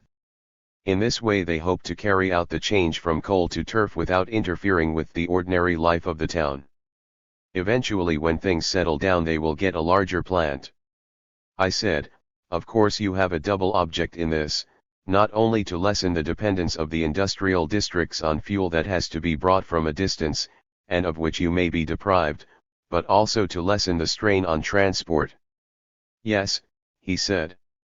Indeed, at the present moment the latter is our greatest difficulty, hampering everything we would wish to do. And transport we cannot put right without help from abroad. Therefore we do everything we can to use local resources, and are even developing the coal deposits near Moscow, which are of inferior quality to the Donets coal, and were in the old days purposely smothered by the Donets coal owners, who wished to preserve their monopoly. I asked him if in his opinion Russia could organize herself without help from abroad. He said, I rather think she will have to. We want steam dredgers, steam excavators, and locomotives most of all, but we have small hope of getting them in the immediate future, because the effects of the war have been so serious in the disorganization of industry in the Western countries that it is doubtful whether they will be in a position to supply even their own needs. While we were talking, Berg, the secretary, came in. I asked him how his Soviet matches were progressing, and he said that the labels were being printed and that the first lot would soon be ready. They will be distributed on the card system, and he had calculated that they could sell them at 12 kopecks a packet. I paid a ruble for a box of ordinary matches at Byelostrov, and a ruble and a half here. The race with ruin. After leaving Rykov I went to see Krestinsky, the Commissar of Finance, the curious little optimist whose report on the extraordinary tax I had heard at the last meeting of the Executive Committee. I found him in the Ilyanka Street, in the Chinese town. I began by telling him that I did not believe that they meant to pay the loans. He laughed and gave me precisely the answer I had expected. Of course we hope there will be a revolution in other countries, in which case they will repudiate their debts and forgive us ours. But if that does not happen, we know very well that we shall have to pay, and we are prepared to pay, and shall be able to pay, in concessions, in raw material which they need more than they need gold. Then, being myself neither an economist nor a theoretical socialist, I put before him what had been said to me in Stockholm by an Englishman who was both one and the other, namely, that, being isolated from European finance, the Soviet government of Russia was bound to come to an end on economic and financial grounds alone. He said, that would certainly be so, if rising prices, rising wages, were to mean indefinitely increased demands on the printing machines for paper money. But, while we are at present forced to print more and more money, another process is at work which, in the long run, will bring this state of things to an end. Just as in our dealings with other countries we exchange goods instead of paying in money, so within our own frontiers money is ceasing to be the sole medium of exchange. Gradually the workmen are coming to receive more and more in other forms than money. Houses, for example, lighting and heating are only a beginning. These things being state monopolies, the task of supplying the workman's needs without the use of money is comparatively easy. The chief difficulty is, of course, food supplies, which depend on our ability to keep up an exchange of goods with the villages. If we can supply the villages with manufactured goods, they will supply us with food. You can fairly say that our ruin or salvation depends on a race between the decreasing value of money and our growing ability to do without money altogether. That is of course, a broad view, and you must not for a moment suppose that we expect to do without money in the immediate future. I am merely showing you the two opposing tendencies on which our economic fate depends. I will not set down here what he said about the extraordinary tax, for it was merely a repetition of what I had heard him say in committee. In connection with it, however, he admitted that capitalism and profiteering were hard things to root out, saying that they had great difficulty in getting at what he called the new bourgeoisie, namely the speculators who have made fortunes since the revolution by selling scarce food products at fantastic prices. It was difficult to tax them because they carried on their operations secretly and it was next to impossible to find out who they were. They did not bank their money, and though an attempt had been made to get at them through the House committees, it was found that even these committees were unable to detect them. They will, however, be made to disgorge their ill-gotten gains when the measure first proposed by Sokhonikov last summer is put into practice. This is a general exchange of new money for old, after which the old will be declared invalid. Of course, said Krestinsky, they will cheat in every possible way, scattering out the money among a number of friends and relations. But something will have been done in cleaning them up, and that process will be completed by a second exchange of money later on. 15 milliards of new notes for the first exchange are already printed, but they think that 20 milliards will be necessary. I asked if the new money was better looking than the old, if it looked more like money that was worth having than the wretched little notes printed by the provisional government and scornfully called Karankees by the populace. Krestinsky said he was afraid not, but that the second and final exchange would be made in notes which they expected to be permanent. They did not expect the notes of the first exchange to circulate abroad, but the notes of the second would carry with them state obligation and they expected them to go into general currency. He added, smiling, that the words "proletariat of all lands, unite," were to appear on the notes in 8 languages. The question of the look of the notes, of their ability to inspire confidence by their mere appearance, is of real importance in a country where so many of the peasantry will judge their value by nothing else. I reminded him of the hostility roused in some villages by mistakes in the assessment and collecting of the extraordinary tax, mistakes which would cost them more, politically, than the tax was worth to them, and asked him, will you not have great difficulty in getting the exchange made, and are you not running the risk of providing the reactionaries with a new profitable basis of agitation? He said that of course they would not make the attempt unless they felt sure they were politically strong enough to carry it through. If it is properly explained to the villages there will be nothing to fear, because the measure will not threaten any but the rich and therefore the small minority of the peasantry. It would be a different matter if the same thing were to be tried by the counter-revolutionaries, because they would not discriminate in favor of the poor. If Kalkak and company overthrow us and try to substitute their money for ours, their action would affect rich and poor alike, minority and majority together. If there were not 100 other causes guaranteeing the insecurity of their position, the fact that they will be unable to get rid of our money without rousing the most violent opposition in the masses throughout the country would alone be sufficient to do it. I asked whether that was the reason why they intended to print on the notes "Proletariat of all lands, unite," so that the counter-revolutionaries, unable to tolerate money bearing that hated phrase, should be forced to a step disastrous for themselves. He laughed, and said that he did not think counter-revolution in the least likely unless brought in by invasion, which he did not think politically possible. A play of Chekhov. February 21st. I saw Chekhov's Uncle Vanya acted by the cast of the Art Theatre in the first studio. This is a little theatre holding just over 200 people. It was of course full. It was curious to see how complete the revolution had been in a social sense. It was impossible to tell to what class in pre-revolutionary days any particular member of the audience had belonged.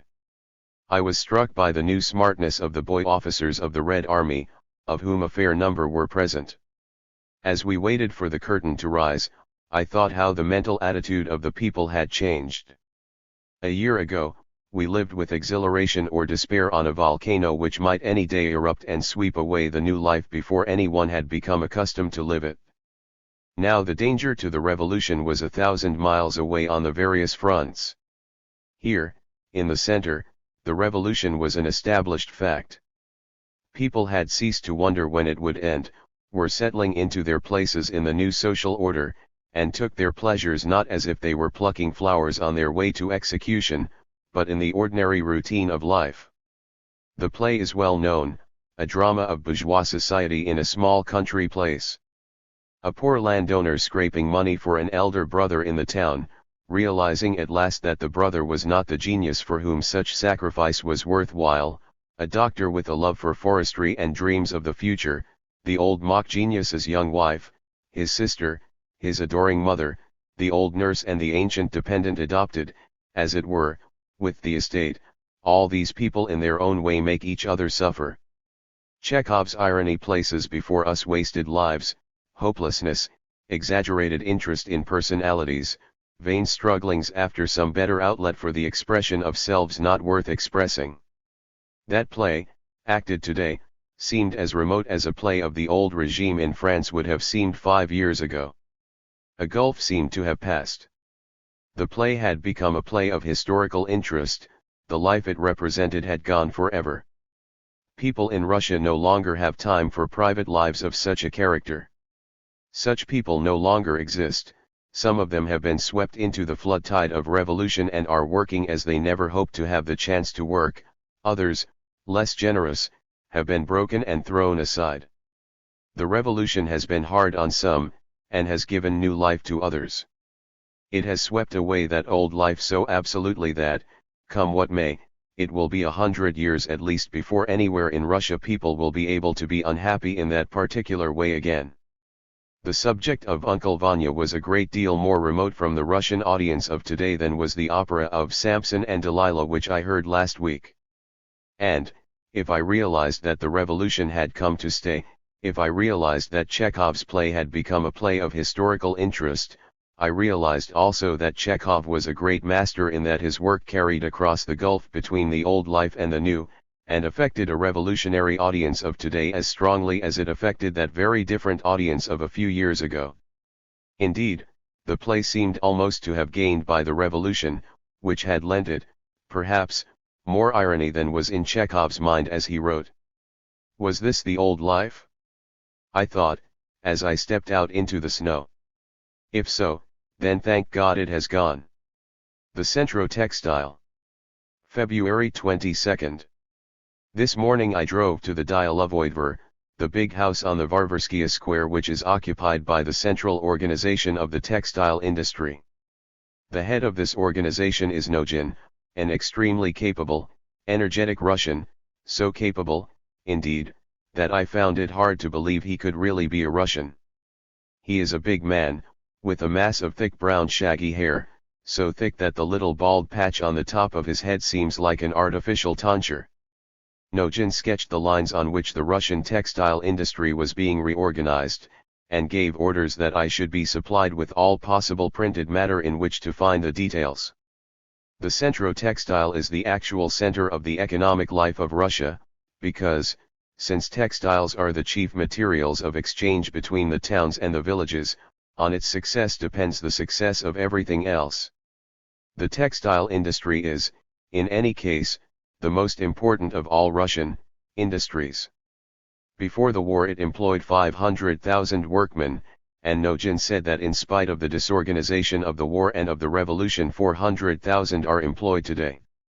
This may be so in the sense that 400,000 are receiving pay, but lack of fuel or of raw material must have brought many factories to a standstill. All the big factories have been nationalized. Formerly, although in any one town there might be factories carrying out all the different processes, these factories belonged to different owners. A single firm or bank might control factories scattered over Russia and, so that the whole process should be in its hands, the raw material traveled from factory to factory through the country, instead of merely moving about a single town. Thus a roll of material might have gone through one process at Yaroslavl, another at Moscow, and a third at Tula, and finally come back to Yaroslavl to be finished, simply because the different factories which worked upon it, though widely scattered, happened to be under one control. Nationalization has made possible the rational regrouping of factories so that the complete process is carried out in one place, consequently saving transport. There are 23 complete groups of this kind, and in the textile industry generally about 50 groups in all. There has been a similar concentration of control. In the old days there were hundreds of different competitive firms with their buildings and offices in the Ilyanka, the Varvarka, and the Nikolskaya. The Chinese town was a mass of little offices of different textile firms. The whole of that mass of struggling competitive units of direction had now been concentrated in the house in which we were talking. The control of the workers had been carried through in such a way that the technical experts had proper weight. There were periodical conferences of elected representatives of all the factories, and Nogin believed that the system of combined elective workmen's and appointed experts' representation could hardly be improved upon. Nationalization had had the effect of standardizing the output.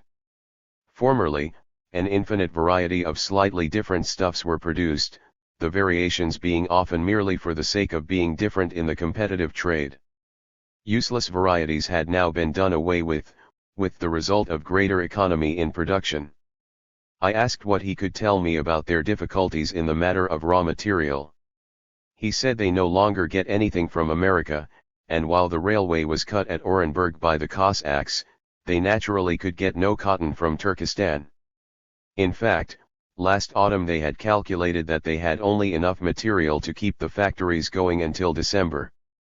Now they found they could certainly keep going to the end of March, and probably longer. Many small factories, wishing to make their cases out worse than they were, had underestimated their stocks. Here, as in other things, the isolation of the revolution had the effect of teaching the Russians that they were less dependent upon the outside world than they had been in the habit of supposing. He asked me if I knew it had been considered impossible to combine flax and cotton in such a way that the mixture could be worked in machines intended for cotton only. They had an infinite supply of flax, much of which in the old days had been exported.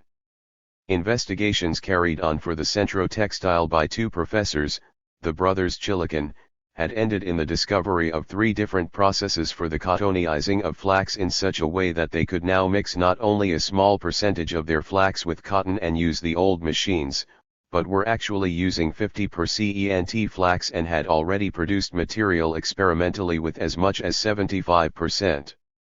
Nogin rather boastfully said that the Western linen industry would suffer from the isolation of Russia, whereas in the long run the Russians would be able to do without the rest of the world. With regard to wool, they would have no difficulty now that they were again united with a friendly Ukraine. The silk industry was to be developed in the Astrakhan district where climatic conditions are particularly favorable. I asked about the fate of the old textile manufacturers and was told that though many had gone abroad, many were working in the nationalized factories. The engineering staff, which mostly struck work at the beginning of the revolution, had almost without exception returned, the younger engineers in particular realizing the new possibilities opening before the industry, the continual need of new improvements, and the immediate welcome given to originality of any kind. Apart from the question of food, which was bad for everybody, the social standard of the workers had risen. Thus one of their immediate difficulties was the provision of proper houses. The capitalists and manufacturers kept the workers in barracks. Nowadays the men want better dwellings and we mean to give them better. Some have moved into the old houses of the owners and manufacturers, but of course there are not enough of these to go round, and we have extensive plans in the way of building villages and garden cities for the workmen. I asked Nogin what, in his opinion, was most needed by Russia from abroad, and he said that as far as the textile industries were concerned they wanted machinery. Like everyone else to whom I put this question, he said that every industry in Russia would be in a better position if only they had more locomotives. Some of our factories are stopping now for lack of fuel, and at Saratov, for example, we have masses of raw material which we are unable to get to Moscow. Modification in the agrarian program. In the afternoon I met Sarita, the Commissar of Agriculture. He insisted that the agrarian policy had been much misrepresented by their enemies for the purposes of agitation. They had no intention of any such idiocy as the attempt to force the peasants to give up private ownership. The establishment of communes was not to be compulsory in any way, it was to be an illustrative means of propaganda of the idea of communal work, not more. The main task before them was to raise the standard of Russian agriculture, which under the old system was extremely low. By working many of the old estates on a communal system with the best possible methods they hoped to do two things at once, to teach the peasant to realize the advantages of communal labor, and to show him that he could himself get a very great deal more out of his land than he does. In other ways also we are doing everything we can to give direct help to the small agriculturists. We have mobilized all the agricultural experts in the country. We are issuing a mass of simply written pamphlets explaining better methods of farming. I told Sarita I had heard that the peasants were refusing to sow more than they wanted for their own needs. He said that on the contrary the latest reports gave them the right to hope for a greater sown area this year than ever before, and that even more would have been sown if Denmark had not been prevented from letting them have the seed for which they had actually paid. I put the same question to him that I put to Nogin as to what they most needed. He replied, tractors, foreign trade and munitions of war. February 25. I had a talk in the Metropole with Krisin, who is Commissar for Trade and Industry and also President of the Committee for Supplying the Needs of the Army. He had disapproved of the November Revolution, but last year, when things looked like going badly, he came to Russia from Stockholm feeling that he could not do otherwise than help. He is an elderly man, an engineer, and very much of a European. We talked first of the Russian plans with regard to foreign trade. All foreign trade, he said, is now concentrated in the hands of the state, which is therefore able to deal as a single customer. I asked how that would apply to purchase, and whether they expected that countries dealing with them would organize committees through which the whole Russian trade of each such country should similarly pass. Krisin said, of course that would be preferable, but only in the case of socialist countries. As things are now it would be very much to our disadvantage. It is better for us to deal with individual capitalists than with the ring. The formation of a committee in England, for example, with a monopoly of trade with Russia, would have the effect of raising prices against us, since we could no longer go from a dear shop to a cheaper one. Besides, as socialists we naturally wish to do nothing to help in the trustification of English manufacturers. He recognized that foreign trade on any large scale was impossible until their transport had been improved. Russia proposed to do her paying in raw material, in flax, timber, etc., in materials of which she had great quantities although she could not bring them to the ports until her transport should be restored. It would, therefore, be in the foreigners' own interests to help them in this matter. He added that they were confident that in the long run they could, without foreign help, so far restore their transport as to save themselves from starvation, but for a speedy return to normal conditions foreign help was essential. The other question we touched was that of munitions. I expressed some surprise that they should be able to do so well although cut off from the West. Cresson said that as far as that was concerned they had ample munitions for a long fight. Heavy artillery is not much use for the kind of warfare waged in Russia, and as for light artillery, they were making and mending their own. They were not bothering with 3-inch shells because they had found that the old regime had left scattered about Russia supplies of 3-inch shells sufficient to last them several years. Dynamite also they had in enormous quantities. They were manufacturing gunpowder. The cartridge output had trebled since August when Cresson's committee was formed. He thought even as things were they could certainly fight for a year. The proposed delegation from Bern. I do not remember the exact date when the proposal of the Bern International Conference to send a commission of inquiry to Russia became known in Moscow, but on February 20 everybody who came to see me was talking about it, and from that date the question as to the reception of the delegates was the most urgently debated of all political subjects. Chicherin had replied immediately to Bern, saying that though they did not consider the Bern Conference either socialist or in any degree representative of the working class they nevertheless would permit the Commission's journey into Russia, and would give it every opportunity of becoming acquainted from all sides with the state of affairs, just as they would any bourgeois commission directly or indirectly connected with any of the bourgeois governments, even with those then attacking Russia. It may well be imagined that a reply in this style infuriated the Mensheviks who consider themselves more or less affiliated to the parties represented at Bern. What, they shrieked, Koskai not a socialist? To which their opponents replied, the government which Koskai supports keeps Radek in irons in a jail. But to me the most interesting thing to observe was that Chicherin's reply was scarcely more satisfactory to some of the communists. It had been sent off before any general consultation, and it appeared that the communists themselves were widely divided as to the meaning of the proposal. One party believed that it was a first step towards agreement and peace. The other thought it an ingenious ruse by Clemenceau to get so-called socialist condemnation of the Bolsheviks as a basis for Allied intervention. Both parties were, of course, wrong in so far as they thought the Allied governments had anything to do with it. Both the French and English delegates were refused passports. This, however, was not known in Moscow until after I left, and by then much had happened. I think the conference which founded the Third International in Moscow had its origin in a desire to counter any ill effects that might result from the expected visit of the people of Bern. Litvinov said he considered the sending of the commission from Bern the most dangerous weapon yet conceived by their opponents.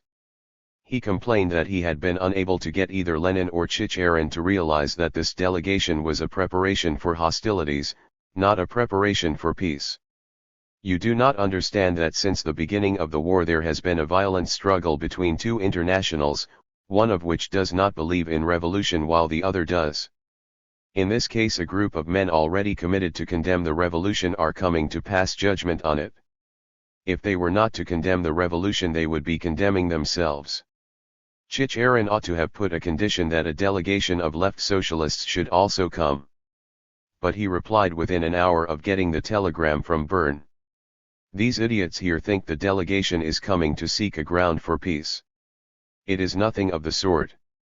It is bound to condemn us, and the bourgeois governments will know how to profit by the criticism, however mild, that is signed by men who still retain authority as socialists.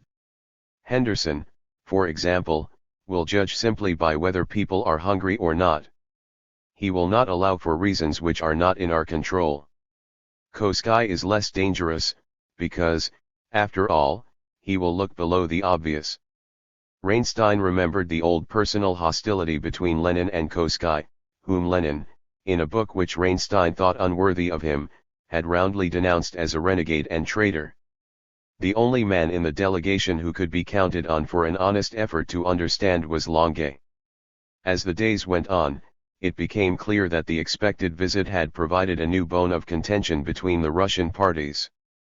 The Communists decided that the delegates should not be treated with any particular honor in the way of a reception. The Mensheviks at once set about preparing a triumphal reception on a large scale for the people whom they described as the representatives of genuine socialism. Demian Biedny retorted in an extremely amusing poetic dialogue, representing the Mensheviks rehearsing their parts to be ready for the reception. Other communists went to work to prepare a retort of a different kind.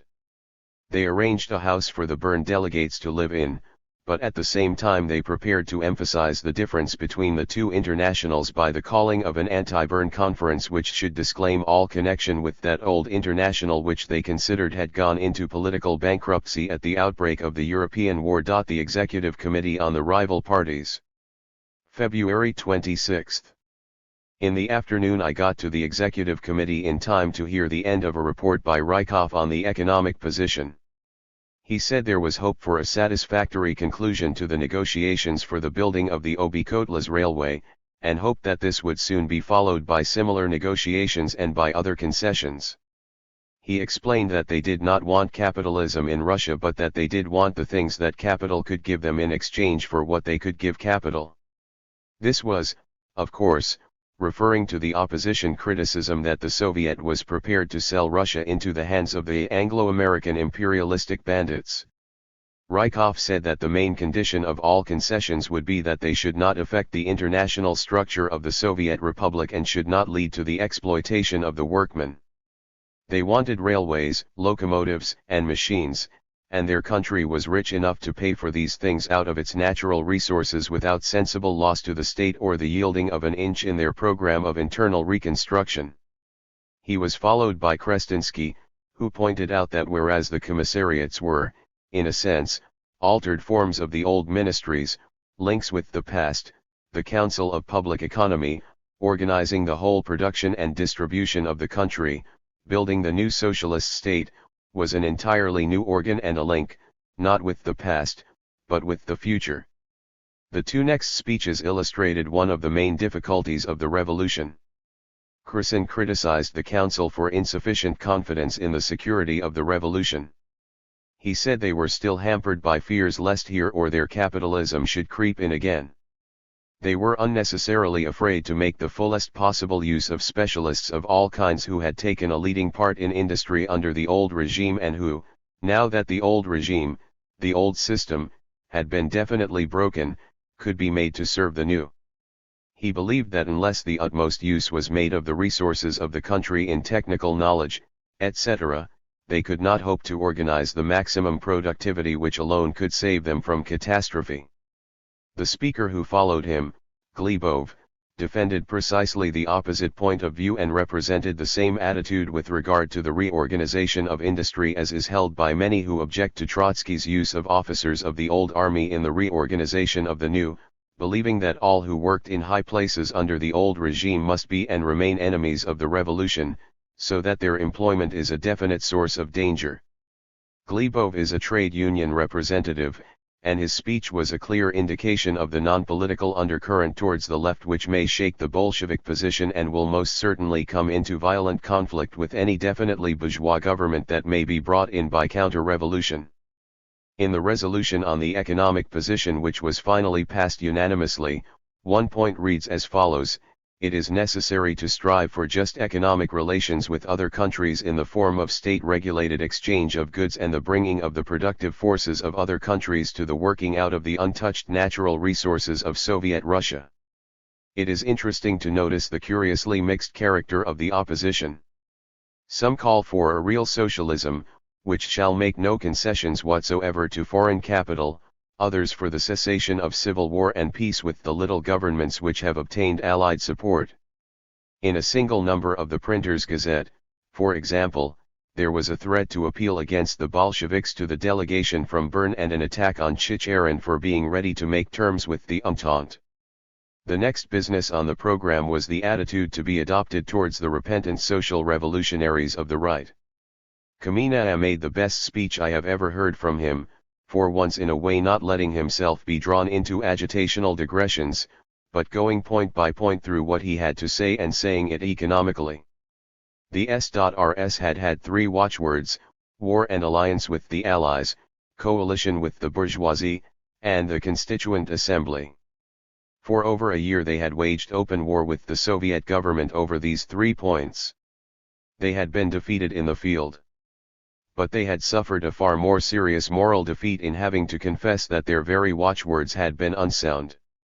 War and alliance with the Allies had shown itself to mean the occupation of Russian territory by foreign troops in no way concerned to save the revolution, but ready, as they had shown, to help every force that was working for its suppression. Coalition with the bourgeoisie had shown itself to be a path the natural ending to which was the dictatorship of the bourgeoisie through military force. The Constituent Assembly had been proved to be no more than a useful mask behind which the enemies of the revolution could prepare their forces and trick the masses to their own undoing. He read the declaration of the Right Social Revolutionaries, admitting that the Soviet government was the only force working against a dictatorship of the bourgeoisie, and calling upon their troops to overthrow the usurping governments in Siberia, and elsewhere. This repentance, however, had come rather late, and there were those who did not share it. He said finally that the executive committee must remember that it was not a party considering its relations with another party, but an organ of government considering the attitude of the country towards a party which in the most serious moment of Russian history had admittedly made grave mistakes and helped Russia's enemies. Now, in this difficult moment, everyone who was sincerely ready to help the working masses of Russia in their struggle had the right to be given a place in the ranks of the fighters. The social revolutionaries should be allowed to prove in deeds the sincerity of their recantation. The resolution which was passed recapitulated the recantations, mentioned by name the members of the party with whom discussions had been carried on, withdrew the decision of June 14 with regard to all groups of the party which held themselves bound by the recently published declarations, gave them the right equally with other parties to share in the work of the Soviets, and notified the administrative and judicial organs of the Republic to free the arrested S.RS who shared the point of view expressed in the recantations. The resolution was passed without enthusiasm but without opposition. There followed the reading by Avansov of the decree concerning the Menshevik paper THIRD-WORLDISM. The resolution pointed out that in spite of the Mensheviks having agreed on the need of supporting the Soviet government, they were actually carrying on an agitation, the effect of which could only be to weaken the army. An example was given of an article, "Stop the Civil War," in which they had pointed out that the war was costing a great deal, and that much of the food supplies went to the army. On these grounds they had demanded the cessation of the civil war. The committee pointed out that the Mensheviks were making demagogic use of the difficulties of the food supply, due in part to the long isolation from the Ukraine, the Volga district and Siberia, for which those Mensheviks who had worked with the White Guard were themselves partly responsible. They pointed out that Russia was a camp besieged from all sides, that Kalkuk had seized the important center of Perm, that Petrograd was threatened from Finland, that in the streets of Rostov and Novocherkassk gallows with the bodies of workmen were still standing, that Denikin was making a destructive raid in the northern Caucasus, that the Polish legionaries were working for the seizure of Vilna and the suppression of Lithuania and the White Russian proletariat, and that in the ports of the Black Sea the least civilized colonial troops of the Entente were supporting the White Guards. They pointed out that the Soviet government had offered concessions in order to buy off the imperialistic countries and had received no reply. Taking all this into consideration, the demand to end civil war amounted to a demand for the disarming of the working class and the poor peasantry in the face of bandits and executioners advancing from all sides. In a word, it was the worst form of state crime, namely, treason to a state of workers and peasants. The committee considered useful every kind of practical criticism of the work of the Soviet government in all departments, but it could not allow that in the rear of the Red Army of workers and peasants, under that army's protection, should be carried on unrestrained an agitation which could have only one result, the weakening of Soviet Russia in the face of its many enemies. Therefore THIRD-WORLDISM would be closed until the Mensheviks should show indeed that they were ready to stand to the defense and support of the revolution. At the same time, the committee reminded the Mensheviks that a continuation of their counter-revolutionary work would force the Soviet government to expel them to the territories of Kolchak's democracy. This conclusion was greeted with laughter and applause, and with that the meeting ended. Commissariat of Labor. February 28. This morning I went round to the Commissariat of Labor, to see Schmidt, the commissar. Schmidt is a clean-shaven, intelligent young man, whose attention to business methods is reflected in his commissariat, which, unlike that of foreign affairs, is extremely clean and very well organized. I told him I was particularly interested to hear what he could say in answer to the accusations made both by the Mensheviks and by the extremists on the left that control by the workers has become a dead letter, and that a time will come when the trades unions will move against the state organizations. Schmidt answered, "Those accusations and suggestions are all very well for agitational purposes, but the first to laugh at them would be the trades unions themselves. This commissariat, for example, which is the actual labor center, is controlled directly by the unions. As Commissar of Labor, I was elected directly by the General Council of the Trades Unions. Of the college of 9 members which controls the whole work of the commissariat, 5 are elected directly by the General Council of the Trades Unions and 4 appointed by the Council of People's Commissaries, thus giving the unions a decisive majority in all questions concerning labor. All 9 are confirmed by the Council of People's Commissaries, representing the state as a whole, and the Commissar is confirmed by the All-Russian Executive Committee.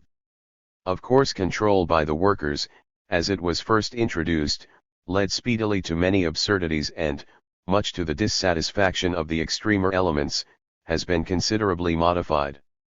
It was realized that the workers in any particular factory might, by considering only their own interests, harm the community as a whole, and so, in the long run, themselves. The manner of its modification is an interesting example of the way in which, without the influence of tanks, aeroplanes, or bayonets, the cruder ideas of communism are being modified by life. It was reasoned that since the factory was the property, not of the particular workmen who work in it, but of the community as a whole, the community as a whole should have a considerable voice in its management. And the effect of that reasoning has been to ensure that the technical specialist and the expert works manager are no longer at the caprice of a hastily called gathering of the workmen who may, without understanding them, happen to disapprove of some of their dispositions.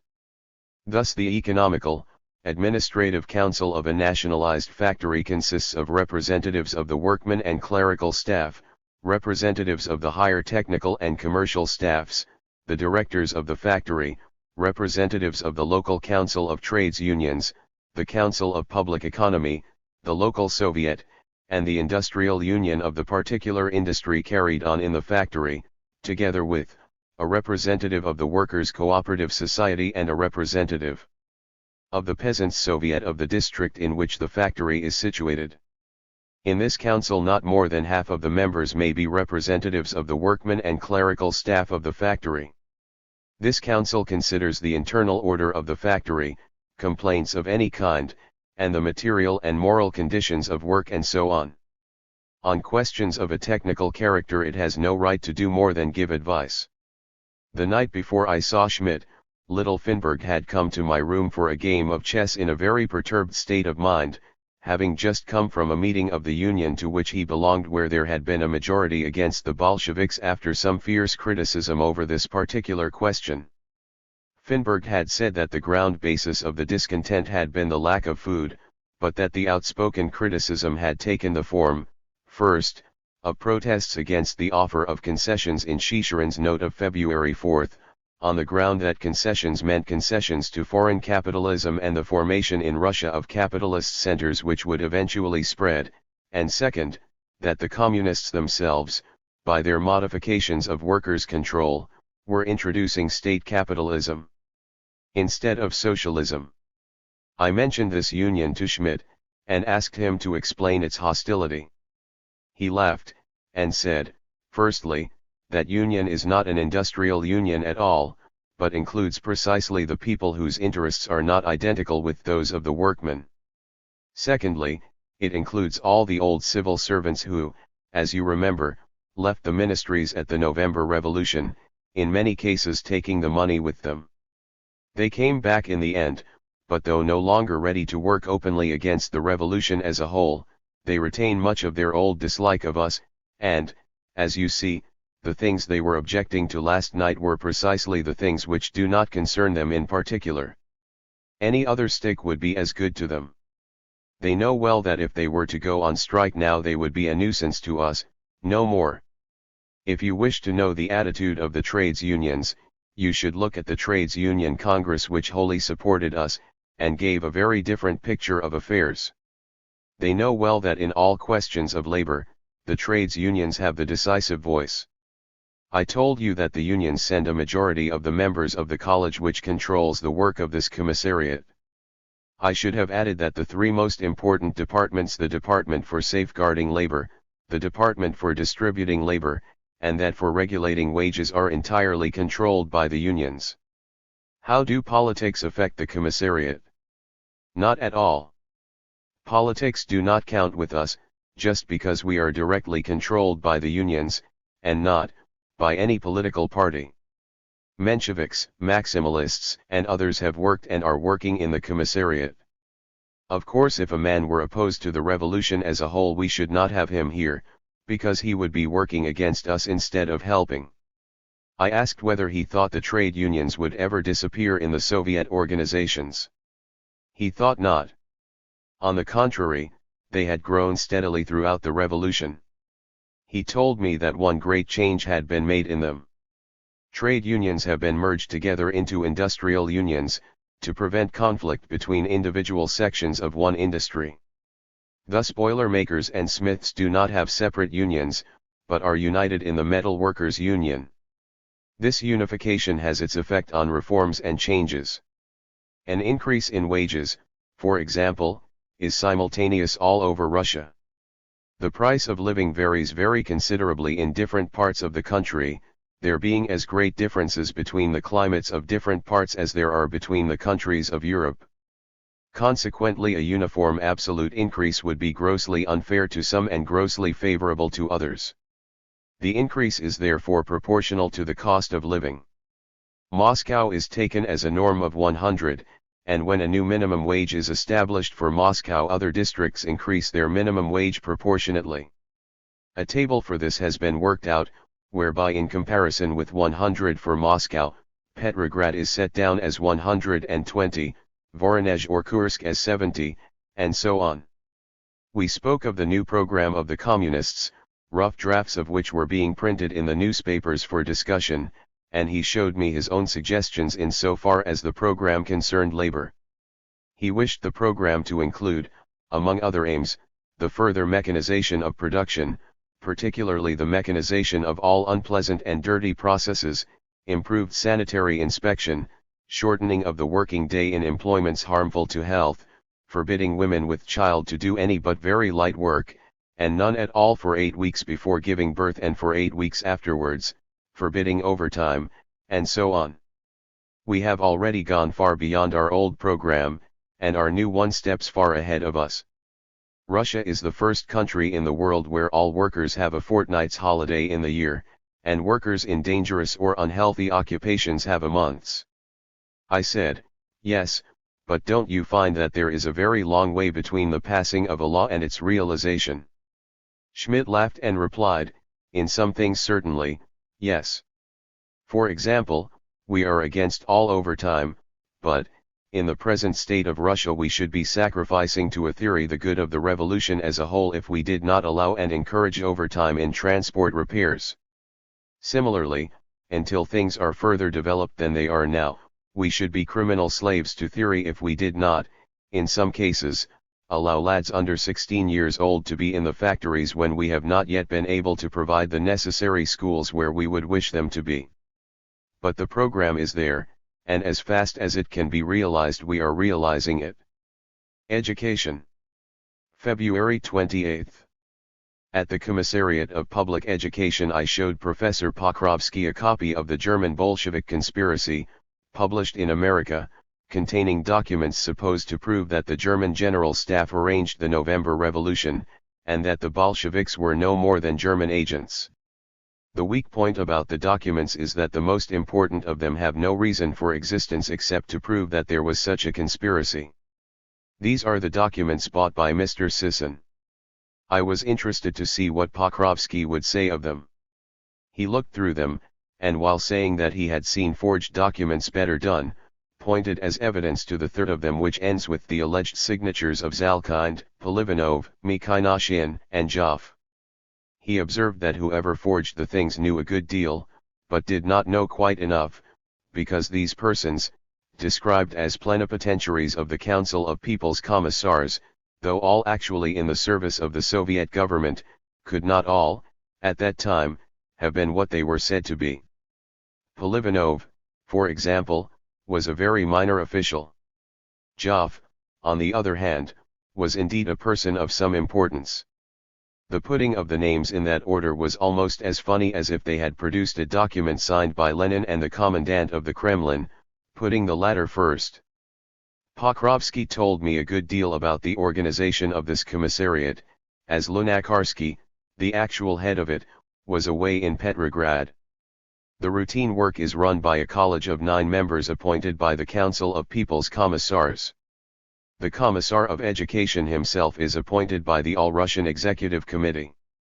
Besides this, there is a Grand College which meets rarely for the settlement of important questions.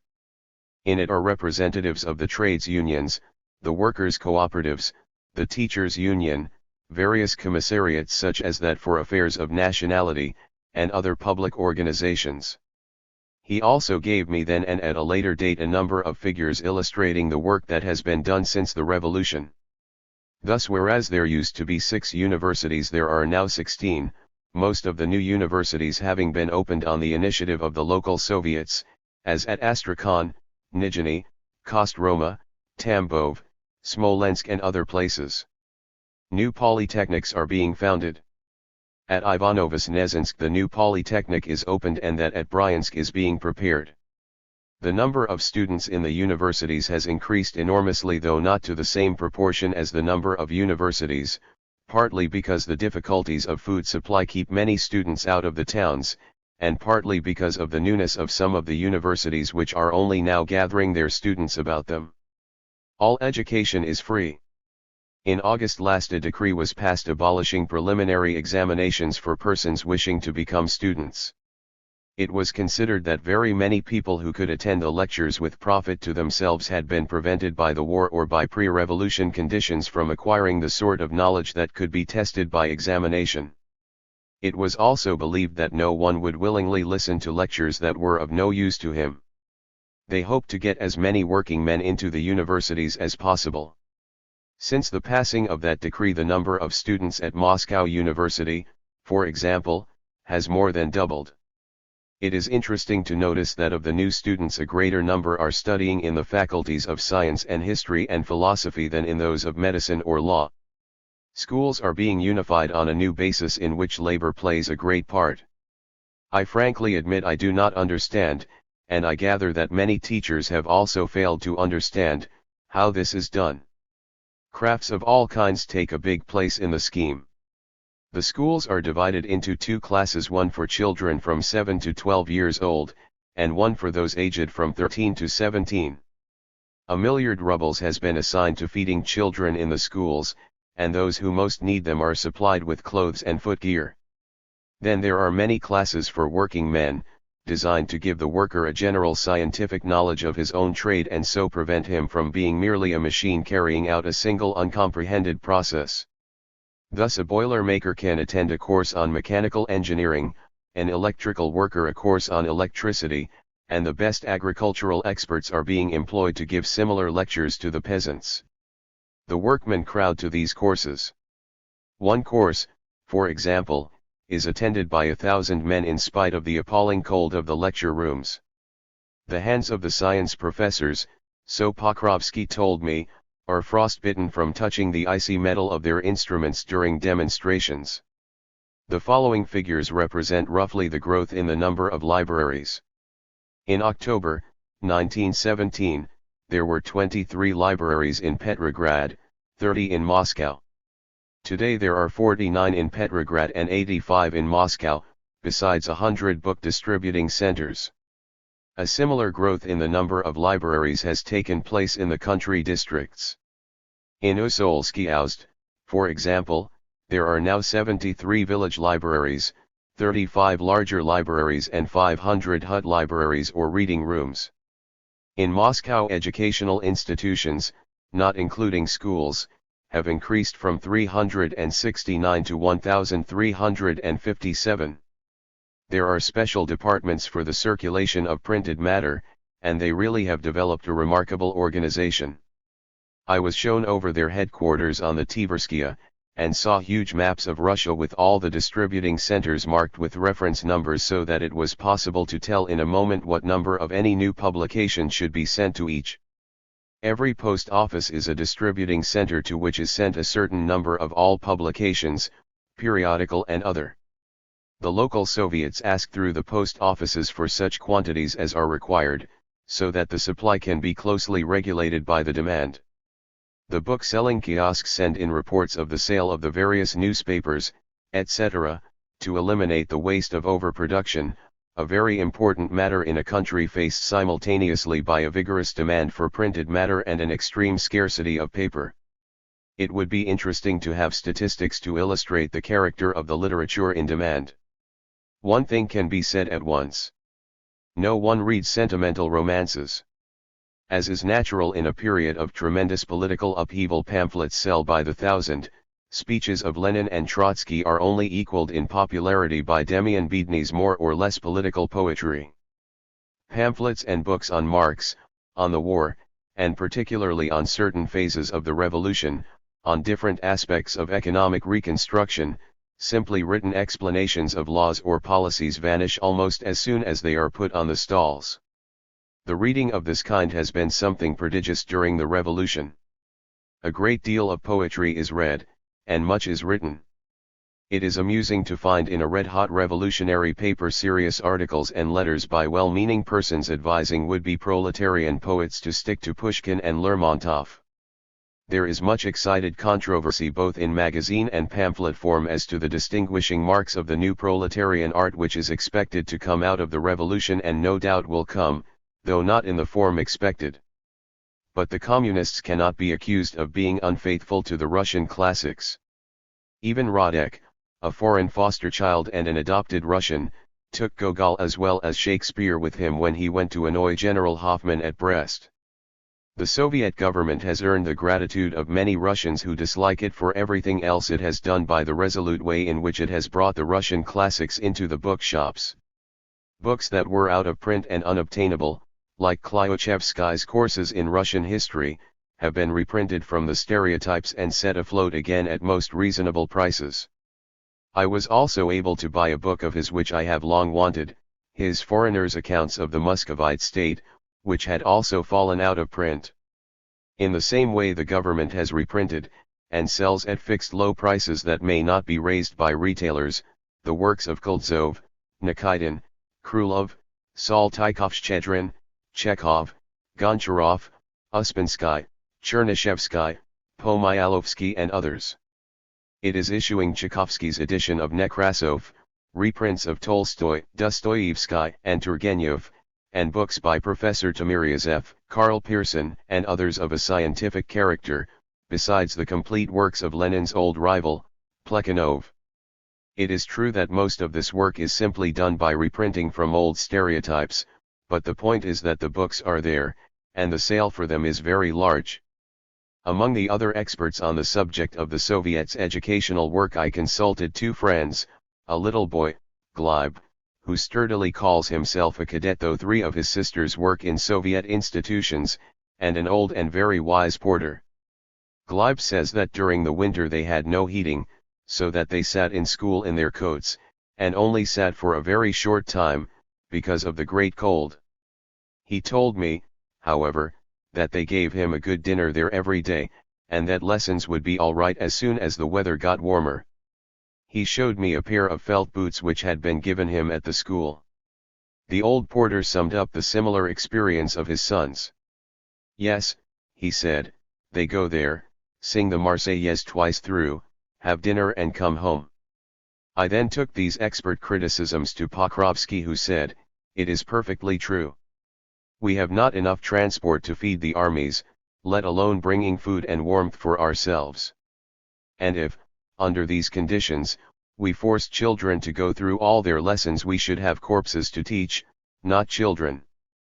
But by making them come for their meals we do two things, keep them alive, and keep them in the habit of coming, so that when the warm weather comes we can do better." A Bolshevik Fellow of the Royal Society. At Sukhanov's suggestion I went to see Professor Timiryazev, the greatest Russian Darwinian, well known to many scientific men in this country, a foreign member of the Royal Society, a doctor of Cambridge University and a Bolshevik. He is about 80 years old. His left arm is paralyzed, and, as he said, he can only work at his desk and not be out and about to help as he would wish. A venerable old savant, he was sitting writing with a green dressing gown about him, for his little flat was very cold. On the walls were portraits of Darwin, Newton, and Gilbert, besides portraits of contemporary men of science whom he had known. English books were everywhere. He gave me 2 copies of his last scientific book and his latest portrait to take to 2 of his friends in England. He lives with his wife and son. I asked if his son were also a Bolshevik. "Of course," he replied. He then read me a letter he had written protesting against intervention. He spoke of his old love for England and for the English people. Then, speaking of the veil of lies drawn between Soviet Russia and the rest of the world, he broke down altogether, and bent his head to hide his tears. "I suffer doubly," he said, after excusing himself for the weakness of a very old man. "I suffer as a Russian, and, if I may say so, I suffer as an Englishman. I have English blood in my veins. My mother, you see, looks quite English," pointing to a daguerreotype on the wall, "and my grandmother was actually English. I suffer as an Englishman when I see the country that I love misled by lies, and I suffer as a Russian because those lies concern the country to which I belong, and the ideas which I am proud to hold." The old man rose with difficulty, for he, like everyone else in Moscow, is half-starved. He showed me his Byron, his Shakespeare, his Encyclopaedia Britannica, his English diplomas. He pointed to the portraits on the wall. "If I could but let them know the truth," he said, "those friends of mine in England, they would protest against actions which are unworthy of the England we have loved together." Digression. At this point the chronological arrangement of my book, already weak, breaks down altogether. So far I have set down, almost day by day, things seen and heard which seem to me characteristic and clear illustration of the mentality of the communists, of the work that has been done or that they are trying to do, and of the general state of affairs.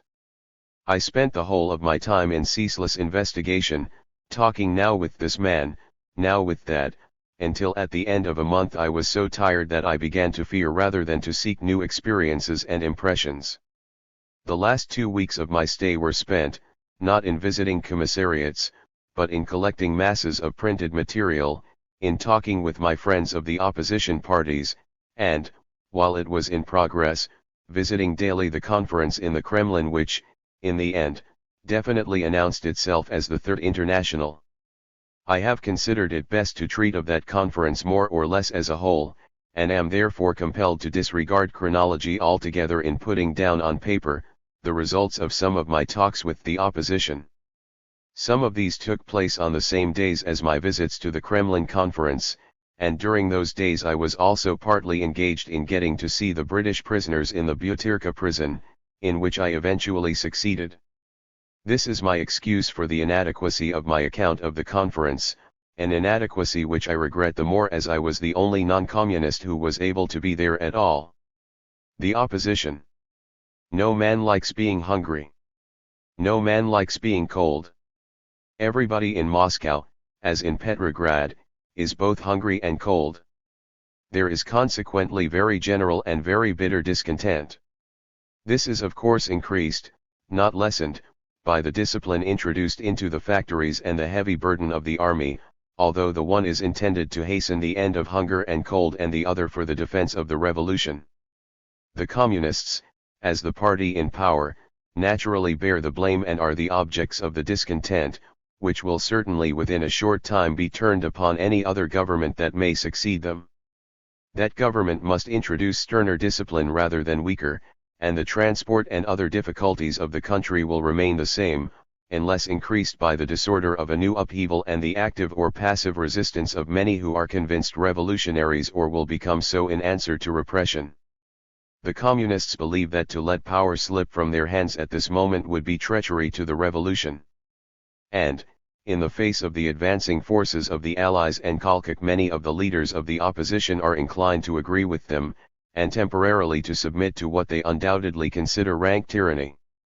A position has been reached after these 18 months not unlike that reached by the English Parliament party in 1643. I am reminded of a passage in Guizot, which is so illuminating that I make no apology for quoting it in full.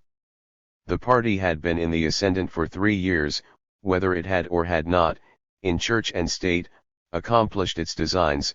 It was at all events by its aid and concurrence that, for 3 years, public affairs had been conducted. This alone was sufficient to make many people weary of it. It was made responsible for the many evils already endured, for the many hopes frustrated. It was denounced as being no less addicted to persecution than the bishops, no less arbitrary than the king. Its inconsistencies, its weaknesses, were recalled with bitterness, and, independently of this, even without factions or interested views, from the mere progress of events and opinions, there was felt a secret need of new principles and new rulers. New rulers are advancing on Moscow from Siberia, but I do not think that they claim that they are bringing with them new principles. Though the masses may want new principles, and might for a moment submit to a reintroduction of very old principles in desperate hope of less hunger and less cold, no one but a lunatic could imagine that they would for very long willingly submit to them. In the face of the danger that they may be forced to submit not to new principles but to very old ones, the non-communist leaders are unwilling to use to the full the discontent that exists. Hunger and cold are a good enough basis of agitation for anyone desirous of overturning any existing government. But the left social revolutionaries, led by the hysterical but flamingly honest Spiridonova, are alone in having no scruples or hesitation in the matter, the more responsible parties fearing the anarchy and consequent weakening of the revolution that would result from any violent change. The left social revolutionaries. The left social revolutionaries want something so much like anarchy that they have nothing to fear in a collapse of the present system. They are for a partisan army, not a regular army. They are against the employment of officers who served under the old regime. They are against the employment of responsible technicians and commercial experts in the factories. They believe that officers and experts alike, being ex-bourgeois, must be enemies of the people, insidiously engineering reaction. They are opposed to any agreement with the Allies, exactly as they were opposed to any agreement with the Germans. I heard them describe the Communists as the bourgeois gendarmes of the Entente, on the ground that having offered concessions they would be keeping order in Russia for the benefit of Allied capital. They blew up Merbuk, and would no doubt try to blow up any successors he might have. Not wanting a regular army, they would welcome occupation in order that they, with bees in their bonnets and bombs in their hands, might go about revolting against it. I did not see Spiridonova, because on February 11, the very day when I had an appointment with her, the Communists arrested her, on the ground that her agitation was dangerous and anarchist in tendency, fomenting discontent without a program for its satisfaction. Having a great respect for her honesty, they were hard put to it to know what to do with her, and she was finally sentenced to be sent for a year to a home for neurasthenics, where she would be able to read and write and recover her normality.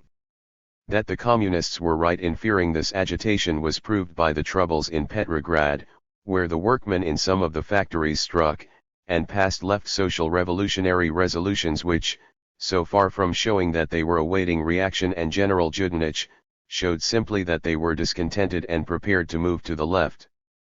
The Mensheviks. The second main group of opposition is dominated by the Mensheviks. Their chief leaders are Martov and Dan. Of these two, Martov is by far the cleverer, Dan the more garrulous, being often led away by his own volubility into agitation of a kind not approved by his friends. Both are men of very considerable courage. Both are Jews.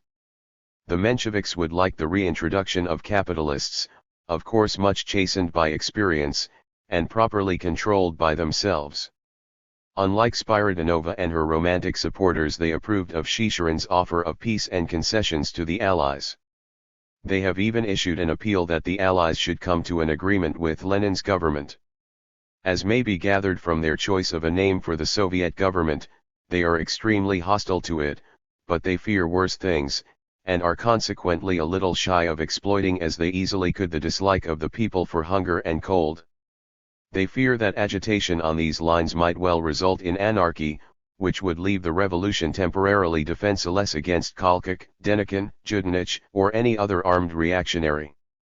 Their non-communist enemies say of the Mensheviks, they have no constructive program, they would like a bourgeois government back again, in order that they might be in opposition to it, on the left. On March 2, I went to an election meeting of workers and officials of the Moscow cooperatives. It was beastly cold in the hall of the university where the meeting was held, and my nose froze as well as my feet. Speakers were announced from the Communists, Internationalists, Mensheviks, and Right Social Revolutionaries. The last named did not arrive. The presidium was for the most part non-communist, and the meeting was about equally divided for and against the communists. A communist led off with a very bad speech on the general European situation and to the effect that there was no salvation for Russia except by the way she was going. Lazovsky, the old internationalist, spoke next, supporting the Bolsheviks' general policy but criticizing their suppression of the press. Then came Dan, the Menshevik, to hear whom I had come. He is a little, sanguine man, who gets very hot as he speaks. He conducted an attack on the whole Bolshevik position combined with a declaration that so long as they are attacked from without he is prepared to support them. The gist of his speech was: 1. He was in favor of fighting Kolchak. 2. But the Bolshevik policy with regard to the peasants will, since as the army grows it must contain more and more peasants, end in the creation of an army with counter-revolutionary sympathies. 3. He objected to the Bolshevik criticism of the Bern delegation on very curious grounds, saying that though Thomas, Henderson, etc., backed their own imperialists during the war, all that was now over, and that union with them would help, not hinder, revolution in England and France.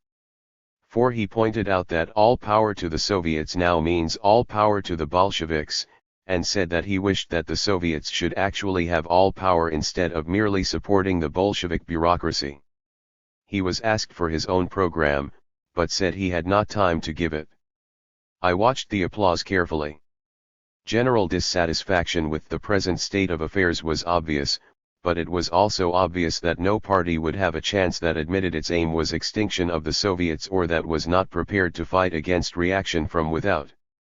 I went to see Sukhanov, partly to get the proofs of his first volume of Reminiscences of the Revolution, partly to hear what he had to say.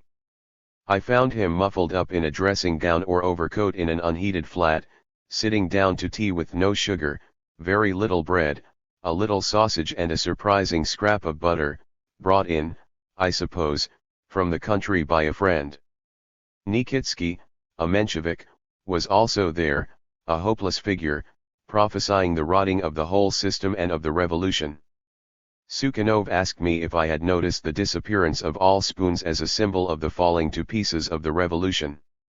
I told him that though I had not lived in Russia 30 years or more, as he had, I had yet lived there long enough and had, before the revolution, sufficient experience in the loss of fishing tackle, not to be surprised that Russian peasants, even delegates, when able, as in such a moment of convulsion as the revolution, stole spoons if only as souvenirs to show that they had really been to Moscow. We talked, of course, of their attitude towards the Bolsheviks. Both work in Soviet institutions. Sukhanov believed that if the Bolsheviks came further to meet the other parties, Mensheviks, etc., Kolchak and Denikin would commit suicide and your Lloyd George would give up all thought of intervention. I asked, what if they should be told to hold a constituent assembly or submit to a continuance of the blockade? Sukhanov said, such a constituent assembly would be impossible, and we should be against it. Of the Soviets, one or other said, we stand absolutely on the platform of the Soviet government now, but we think that such a form cannot be permanent. We consider the Soviets perfect instruments of class struggle, but not a perfect form of government. I asked Sukhanov if he thought counter-revolution possible. He said no, but admitted that there was a danger lest the agitation of the Mensheviks or others might set fire to the discontent of the masses against the actual physical conditions, and end in pogroms destroying Bolsheviks and Mensheviks alike. Their general theory was that Russia was not so far developed that a socialist state was at present possible. They therefore wanted a state in which private capital should exist, and in which factories were not run by the state but by individual owners. They believed that the peasants, with their instincts of small property holders, would eventually enforce something of the kind, and that the end would be some form of democratic republic. These two were against the offering of concessions to the Allies, on the ground that those under consideration involved the handing over to the concessionaires of the whole power in northern Russia railways, forests, the right to set up their own banks in the towns served by the railway, with all that this implied. Sukhanov was against concessions on principle, and regretted that the Mensheviks were in favor of them. I saw Martov at the offices of his newspaper, which had just been suppressed on account of an article, which he admitted was a little indiscreet, objecting to the upkeep of the Red Army. He pointed eloquently to the seal on some of the doors, but told me that he had started a new paper, of which he showed me the first number, and told me that the demand for it was such that although he had intended that it should be a weekly, he now expected to make it a daily. Martov said that he and his party were against every form of intervention for the following reasons. 1. The continuation of hostilities, the need of an army and of active defense were bound to intensify the least desirable qualities of the revolution, whereas an agreement, by lessening the tension, would certainly lead to moderation of Bolshevik policy. 2. The needs of the army overwhelmed every effort at restoring the economic life of the country. He was further convinced that intervention of any kind favored reaction, even supposing that the Allies did not wish this. They cannot help themselves, he said, the forces that would support intervention must be dominated by those of reaction, since all of the non-reactionary parties are prepared to sink their differences with the Bolsheviks, in order to defend the revolution as a whole. He said he was convinced that the Bolsheviks would either have to alter or go. He read me, in illustration of this, a letter from a peasant showing the unreadiness of the peasantry to go into communes. We took the land, wrote the peasant in some such words, not much, just as much as we could work, we plowed it where it had not been plowed before, and now, if it is made into a commune, other lazy fellows who have done nothing will come in and profit by our work. Martov argued that life itself, the needs of the country and the will of the peasant masses, would lead to the changes he thinks desirable in the Soviet regime. The Right Social Revolutionaries. The position of the Right Social Revolutionaries is a good deal more complicated than that of the Mensheviks. In their later declarations they are as far from their romantic anarchist left wing as they are from their romantic reactionary extreme right. They stand, as they have always stood, for a constituent assembly, but they have thrown over the idea of instituting a constituent assembly by force. They have come into closer contact with the Allies than any other party to the left of the Cadets. By doing so, by associating themselves with the Czech forces on the Volga and minor revolts of a reactionary character inside Russia, they have pretty badly compromised themselves. Their change of attitude towards the Soviet government must not be attributed to any change in their own program, but to the realization that the forces which they imagined were supporting them were actually being used to support something a great deal further right. The Printers' Gazette, a non-Bolshevik organ, printed one of their resolutions, one point of which demands the overthrow of the reactionary governments supported by the Allies or the Germans, and another condemns every attempt to overthrow the Soviet government by force of arms, on the ground that such an attempt would weaken the working class as a whole and would be used by the reactionary groups for their own purposes. Valsky is a right social revolutionary, and was president of that conference of members of the Constituent Assembly from whose hands the directorate which ruled in Siberia received its authority, and Admiral Kolchak his command, his proper title being Commander of the Forces of the Constituent Assembly. The Constituent Assembly members were to have met on January 1st of this year, then to retake authority from the Directorate and organize a government on an all-Russian basis. But there was continual friction between the Directorate and the Conference of Members of the Constituent Assembly, the Directorate being more reactionary than they. In November came Kolchak's coup d'état, followed by a declaration against him and an appeal for his overthrow issued by members of the Constituent Assembly. Some were arrested by a group of officers. A few are said to have been killed.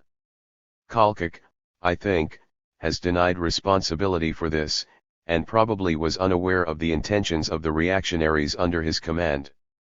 Others of the members escaped to Ufa. On December 5, 25 days before that town was taken by the Bolsheviks, they announced their intention of no longer opposing the Soviet government in the field. After the capture of the town by the Soviet troops, negotiations were begun between the representatives of the Conference of Members of the Constituent Assembly, together with other right social revolutionaries, and representatives of the Soviet government, with a view to finding a basis for agreement. The result of those negotiations was the resolution passed by the Executive Committee on February 26. A delegation of the members came to Moscow, and were quaintly housed in a huge room in the metropole, where they had put up beds all round the walls and big tables in the middle of the room for their deliberations. It was in this room that I saw Valsky first, and afterwards in my own. I asked him what exactly had brought him and all that he represented over from the side of Kolchak and the Allies to the side of the Soviet government. He looked me straight in the face, and said, "I'll tell you. We were convinced by many facts that the policy of the Allied representatives in Siberia was directed not to strengthening the Constituent Assembly against the Bolsheviks and the Germans, but simply to strengthening the reactionary forces behind our backs."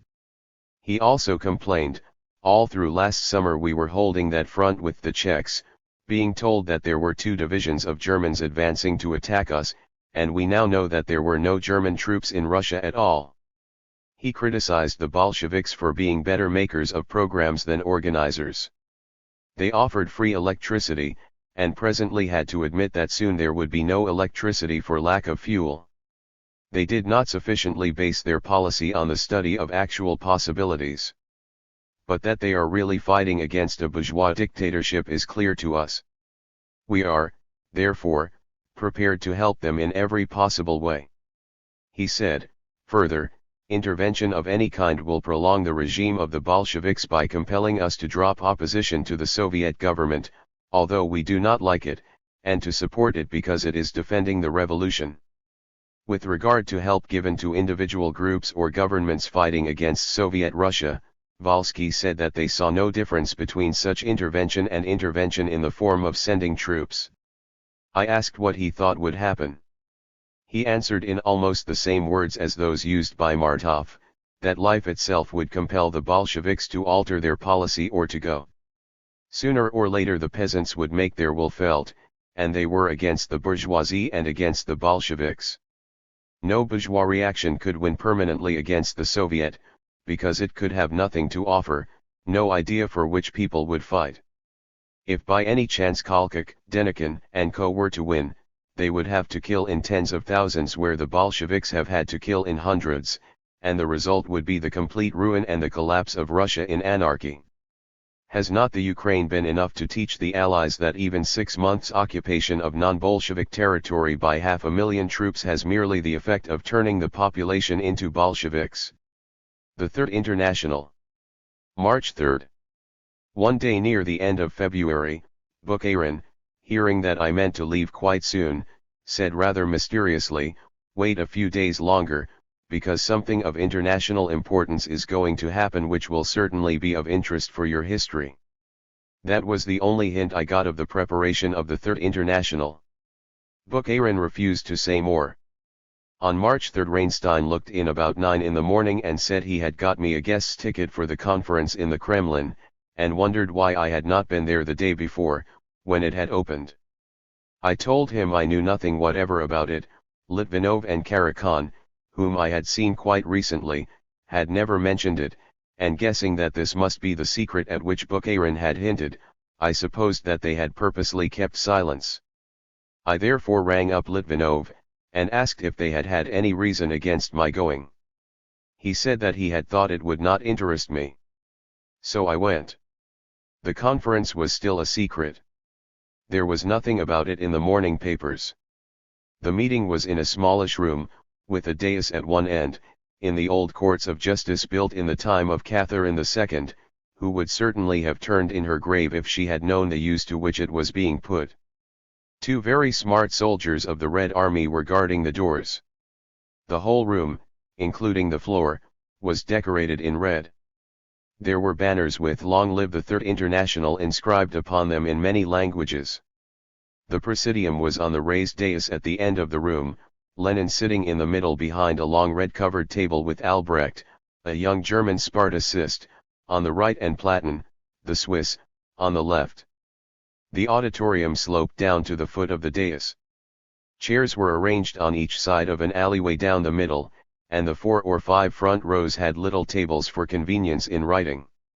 Everybody of importance was there: Trotsky, Zinoviev, Kamina, Shikern, Bucharin, Karakan, Litvinov, Vorovsky, Steklov, Rakovsky, representing here the Balkan Socialist Party, Skrinik, representing the Ukraine.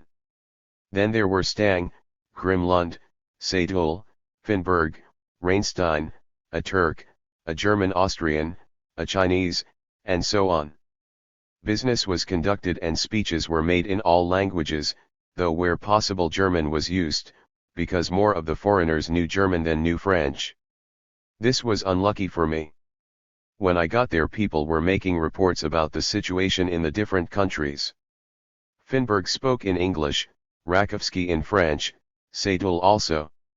Skrinik, who, being asked, refused to talk German and said he would speak in either Ukrainian or Russia, and to most people's relief chose the latter, made several interesting points about the new revolution in the Ukraine. The killing of the leaders under the Skoropadsky regime had made no difference to the movement, and town after town was falling after internal revolt. The sharp lesson of German occupation had taught the Ukrainian social revolutionaries what their experiences during the last 15 months had taught the Russian, and all parties were working together.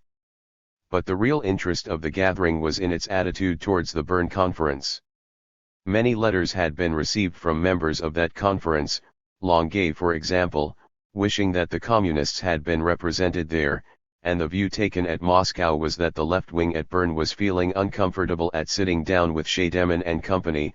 Let them definitely break with them, finish with the Second International and join the Third. It was clear that this gathering in the Kremlin was meant as the nucleus of a new international opposed to that which had split into national groups, each supporting its own government in the prosecution of the war. That was the leitmotif of the whole affair. Trotsky, in a leather coat, military breeches and gaiters, with a fur hat with the sign of the Red Army in front, was looking very well, but a strange figure for those who had known him as one of the greatest anti-militarists in Europe. Lenin sat quietly listening, speaking when necessary in almost every European language with astonishing ease. Balabanova talked about Italy and seemed happy at last, even in Soviet Russia, to be once more in a secret meeting.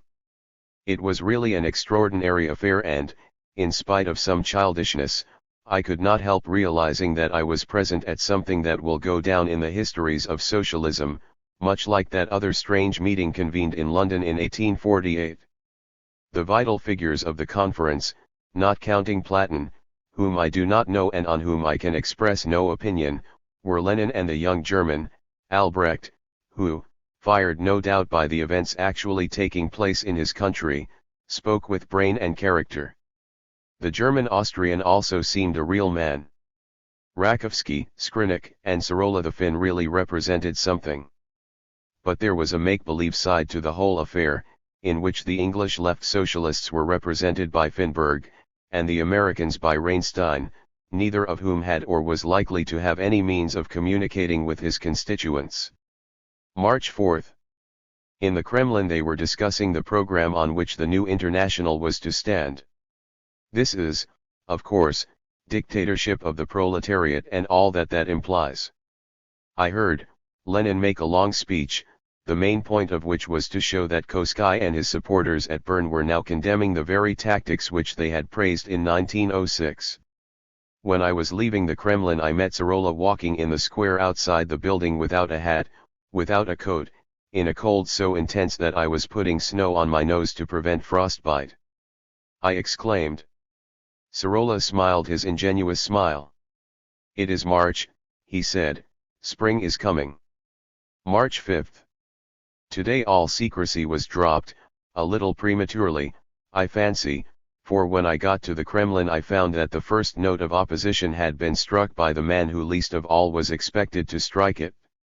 Albrecht, the young German, had opposed the immediate founding of the Third International, on the double ground that not all nations were properly represented and that it might make difficulties for the political parties concerned in their own countries.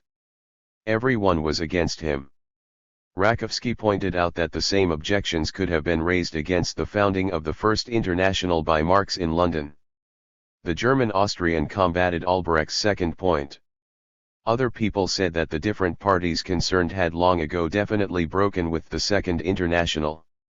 Albrecht was in a minority of one. It was decided therefore that this conference was actually the Third International. Platon announced the decision, and the International was sung in a dozen languages at once. Then Albrecht stood up, a little red in the face, and said that he, of course, recognized the decision and would announce it in Germany. March 6. The conference in the Kremlin ended with the usual singing and a photograph. Some time before the end, when Trotsky had just finished speaking and had left the tribune, there was a squeal of protest from the photographer who had just trained his apparatus. Someone remarked the dictatorship of the photographer, and, amid general laughter, Trotsky had to return to the tribune and stand silent while the unabashed photographer took 2 pictures. The founding of the Third International had been proclaimed in the morning papers, and an extraordinary meeting in the Great Theatre announced for the evening. I got to the theatre at about 5, and had difficulty in getting in, though I had a special ticket as a correspondent. There were queues outside all the doors. The Moscow Soviet was there, the executive committee, representatives of the trades unions and the factory committees, etc. The huge theatre and the platform were crammed, people standing in the aisles and even packed close together in the wings of the stage. Kamina opened the meeting by a solemn announcement of the founding of the Third International in the Kremlin. There was a roar of applause from the audience, which rose and sang the International in a way that I have never heard it sung since the All-Russian Assembly when the news came of the strikes in Germany during the Brest negotiations. Kamina then spoke of those who had died on the way, mentioning Liebknecht and Rosa Luxemburg, and the whole theater stood again while the orchestra played, "You fell as victims." Then Lenin spoke. If I had ever thought that Lenin was losing his personal popularity, I got my answer now. It was a long time before he could speak at all, everybody standing and drowning his attempts to speak with roar after roar of applause. It was an extraordinary, overwhelming scene, tier after tier crammed with workmen, the parterre filled, the whole platform and the wings. A knot of workwomen were close to me, and they almost fought to see him, and shouted as if each one were determined that he should hear her in particular. He spoke as usual, in the simplest way, emphasizing the fact that the revolutionary struggle everywhere was forced to use the Soviet forms. "We declare our solidarity with the aims of the Sovietists," he read from an Italian paper, and added, "and that was when they did not know what our aims were, and before we had an established program ourselves." Albrecht made a very long reasoned speech for Spartacus, which was translated by Trotsky. Gilbo, seemingly a mere child, spoke of the socialist movement in France. Steklov was translating him when I left. You must remember that I had had nearly 2 years of such meetings, and am not a Russian. When I got outside the theater, I found at each door a disappointed crowd that had been unable to get in. The proceedings finished up next day with a review in the Red Square and a general holiday. If the Bern delegates had come, as they were expected, they would have been told by the communists that they were welcome visitors, but that they were not regarded as representing the International. There would then have ensued a lively battle over each one of the delegates, the Mensheviks urging him to stick to Bern, and the communists urging him to express allegiance to the Kremlin. There would have been demonstrations and counter-demonstrations, and altogether I am very sorry that it did not happen and that I was not there to see. Last talk with Lenin. I went to see Lenin the day after the review in the Red Square, and the general holiday in honor of the Third International. The first thing he said was, "I am afraid that the Jingoes in England and France will make use of yesterday's doings as an excuse for further action against us. They will say, how can we leave them in peace when they set about setting the world on fire?" To that I would answer, "We are at war, messieurs. And just as during your war you tried to make revolution in Germany, and Germany did make trouble in Ireland and India, so we, while we are at war with you, adopt the measures that are open to us. We have told you we are willing to make peace." He spoke of Chicherin's last note, and said they based all their hopes on it. Balfour had said somewhere, "Let the fire burn itself out." That it would not do. But the quickest way of restoring good conditions in Russia was, of course, peace and agreement with the Allies. I am sure we could come to terms, if they want to come to terms at all. England and America would be willing, perhaps, if their hands were not tied by France. But intervention in the large sense can now hardly be. They must have learned that Russia could never be governed as India is governed, and that sending troops here is the same thing as sending them to a communist university. I said something about the general hostility to their propaganda noticeable in foreign countries. Lenin. Tell them to build a Chinese wall round each of their countries. They have their customs officers, their frontiers, their coast guards. They can expel any Bolsheviks they wish. Revolution does not depend on propaganda. If the conditions of revolution are not there, no sort of propaganda will either hasten or impede it. The war has brought about those conditions in all countries, and I am convinced that if Russia today were to be swallowed up by the sea, were to cease to exist altogether, the revolution in the rest of Europe would go on. Put Russia under water for 20 years, and you would not affect by a shilling or an hour a week the demand of the shop stewards in England. I told him, what I have told most of them many times, that I did not believe there would be a revolution in England. Lenin. We have a saying that a man may have typhoid while still on his legs. 20, maybe 30 years ago I had abortive typhoid, and was going about with it, had had it some days before it knocked me over. Well, England and France and Italy have caught the disease already. England may seem to you to be untouched, but the microbe is already there. I said that just as his typhoid was abortive typhoid, so the disturbances in England to which he alluded might well be abortive revolution, and come to nothing. I told him the vague, disconnected character of the strikes and the generally liberal as opposed to socialist character of the movement, so far as it was political at all, reminded me of what I had heard of 1905 in Russia and not at all of 1917, and that I was sure it would settle down. Lenin. Yes, that is possible. It is, perhaps, an educative period, in which the English workmen will come to realize their political needs, and turn from liberalism to socialism. Socialism is certainly weak in England. Your socialist movements, your socialist parties. When I was in England I zealously attended everything I could, and for a country with so large an industrial population they were pitiable, pitiable. A handful at a street corner. A meeting in a drawing room. A school class. Pitiable. But you must remember one great difference between Russia of 1905 and England of today. Our first Soviet in Russia was made during the revolution. Your shop stewards committees have been in existence long before. They are without program, without direction, but the opposition they will meet will force a program upon them. Speaking of the expected visit of the Bern delegation, he asked me if I knew MacDonald, whose name had been substituted for that of Henderson in later telegrams announcing their coming. He said, "I am very glad MacDonald is coming instead of Henderson." Of course MacDonald is not a Marxist in any sense of the word, but he is at least interested in theory, and can therefore be trusted to do his best to understand what is happening here. More than that we do not ask. We then talked a little on a subject that interests me very much, namely, the way in which insensibly, quite apart from war, the communist theories are being modified in the difficult process of their translation into practice. We talked of the changes in workers' control, which is now a very different thing from the wild committee business that at first made work almost impossible. We talked then of the antipathy of the peasants to compulsory communism, and how that idea also had been considerably whittled away. I asked him what were going to be the relations between the communists of the towns and the property-loving peasants, and whether there was not great danger of antipathy between them, and said I regretted leaving too soon to see the elasticity of the communist theories tested by the inevitable pressure of the peasantry. Lenin said that in Russia there was a pretty sharp distinction between the rich peasants and the poor.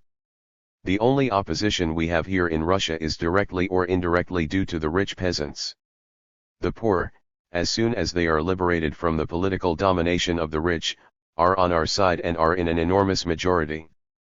I said that would not be so in the Ukraine, where property among the peasants is much more equally distributed. Lenin: no. And there, in the Ukraine, you will certainly see our policy modified. Civil war, whatever happens, is likely to be more bitter in the Ukraine than elsewhere, because there the instinct of property has been further developed in the peasantry, and the minority and majority will be more equal. He asked me if I meant to return, saying that I could go down to Kiev to watch the revolution there as I had watched it in Moscow. I said I should be very sorry to think that this was my last visit to the country which I love only second to my own. He laughed, and paid me the compliment of saying that, although English, I had more or less succeeded in understanding what they were at, and that he should be pleased to see me again. The journey out. March 15th. There is nothing to record about the last few days of my visit, fully occupied as they were with the collection and packing of printed material and preparations for departure. I left with the two Americans, Messrs. Bullitt and Steffens, who had come to Moscow some days previously, and traveled up in the train with Bilshatov, the commandant of Petrograd, who is not a Bolshevik but a fervent admirer of Prince Kropotkin, for the distribution of whose works in Russia he has probably done as much as any man. Shatov was an émigré in New York, returned to Russia, brought law and order into the chaos of the Petrograd-Moscow railway, never lost a chance of doing a good turn to an American, and with his level-headedness and practical sense became one of the hardest work servants of the Soviet, although, as he said, the moment people stopped attacking them he would be the first to pull down the Bolsheviks. He went into the occupied provinces during the German evacuation of them, to buy arms and ammunition from the German soldiers. Prices, he said, ran low. You could buy rifles for £1 each, field guns for 150 marks, and a field wireless station for 500. He had then been made commandant of Petrograd, although there had been some talk of setting him to reorganize transport. Asked how long he thought the Soviet government could hold out, he replied, "We can afford to starve another year for the sake of the revolution."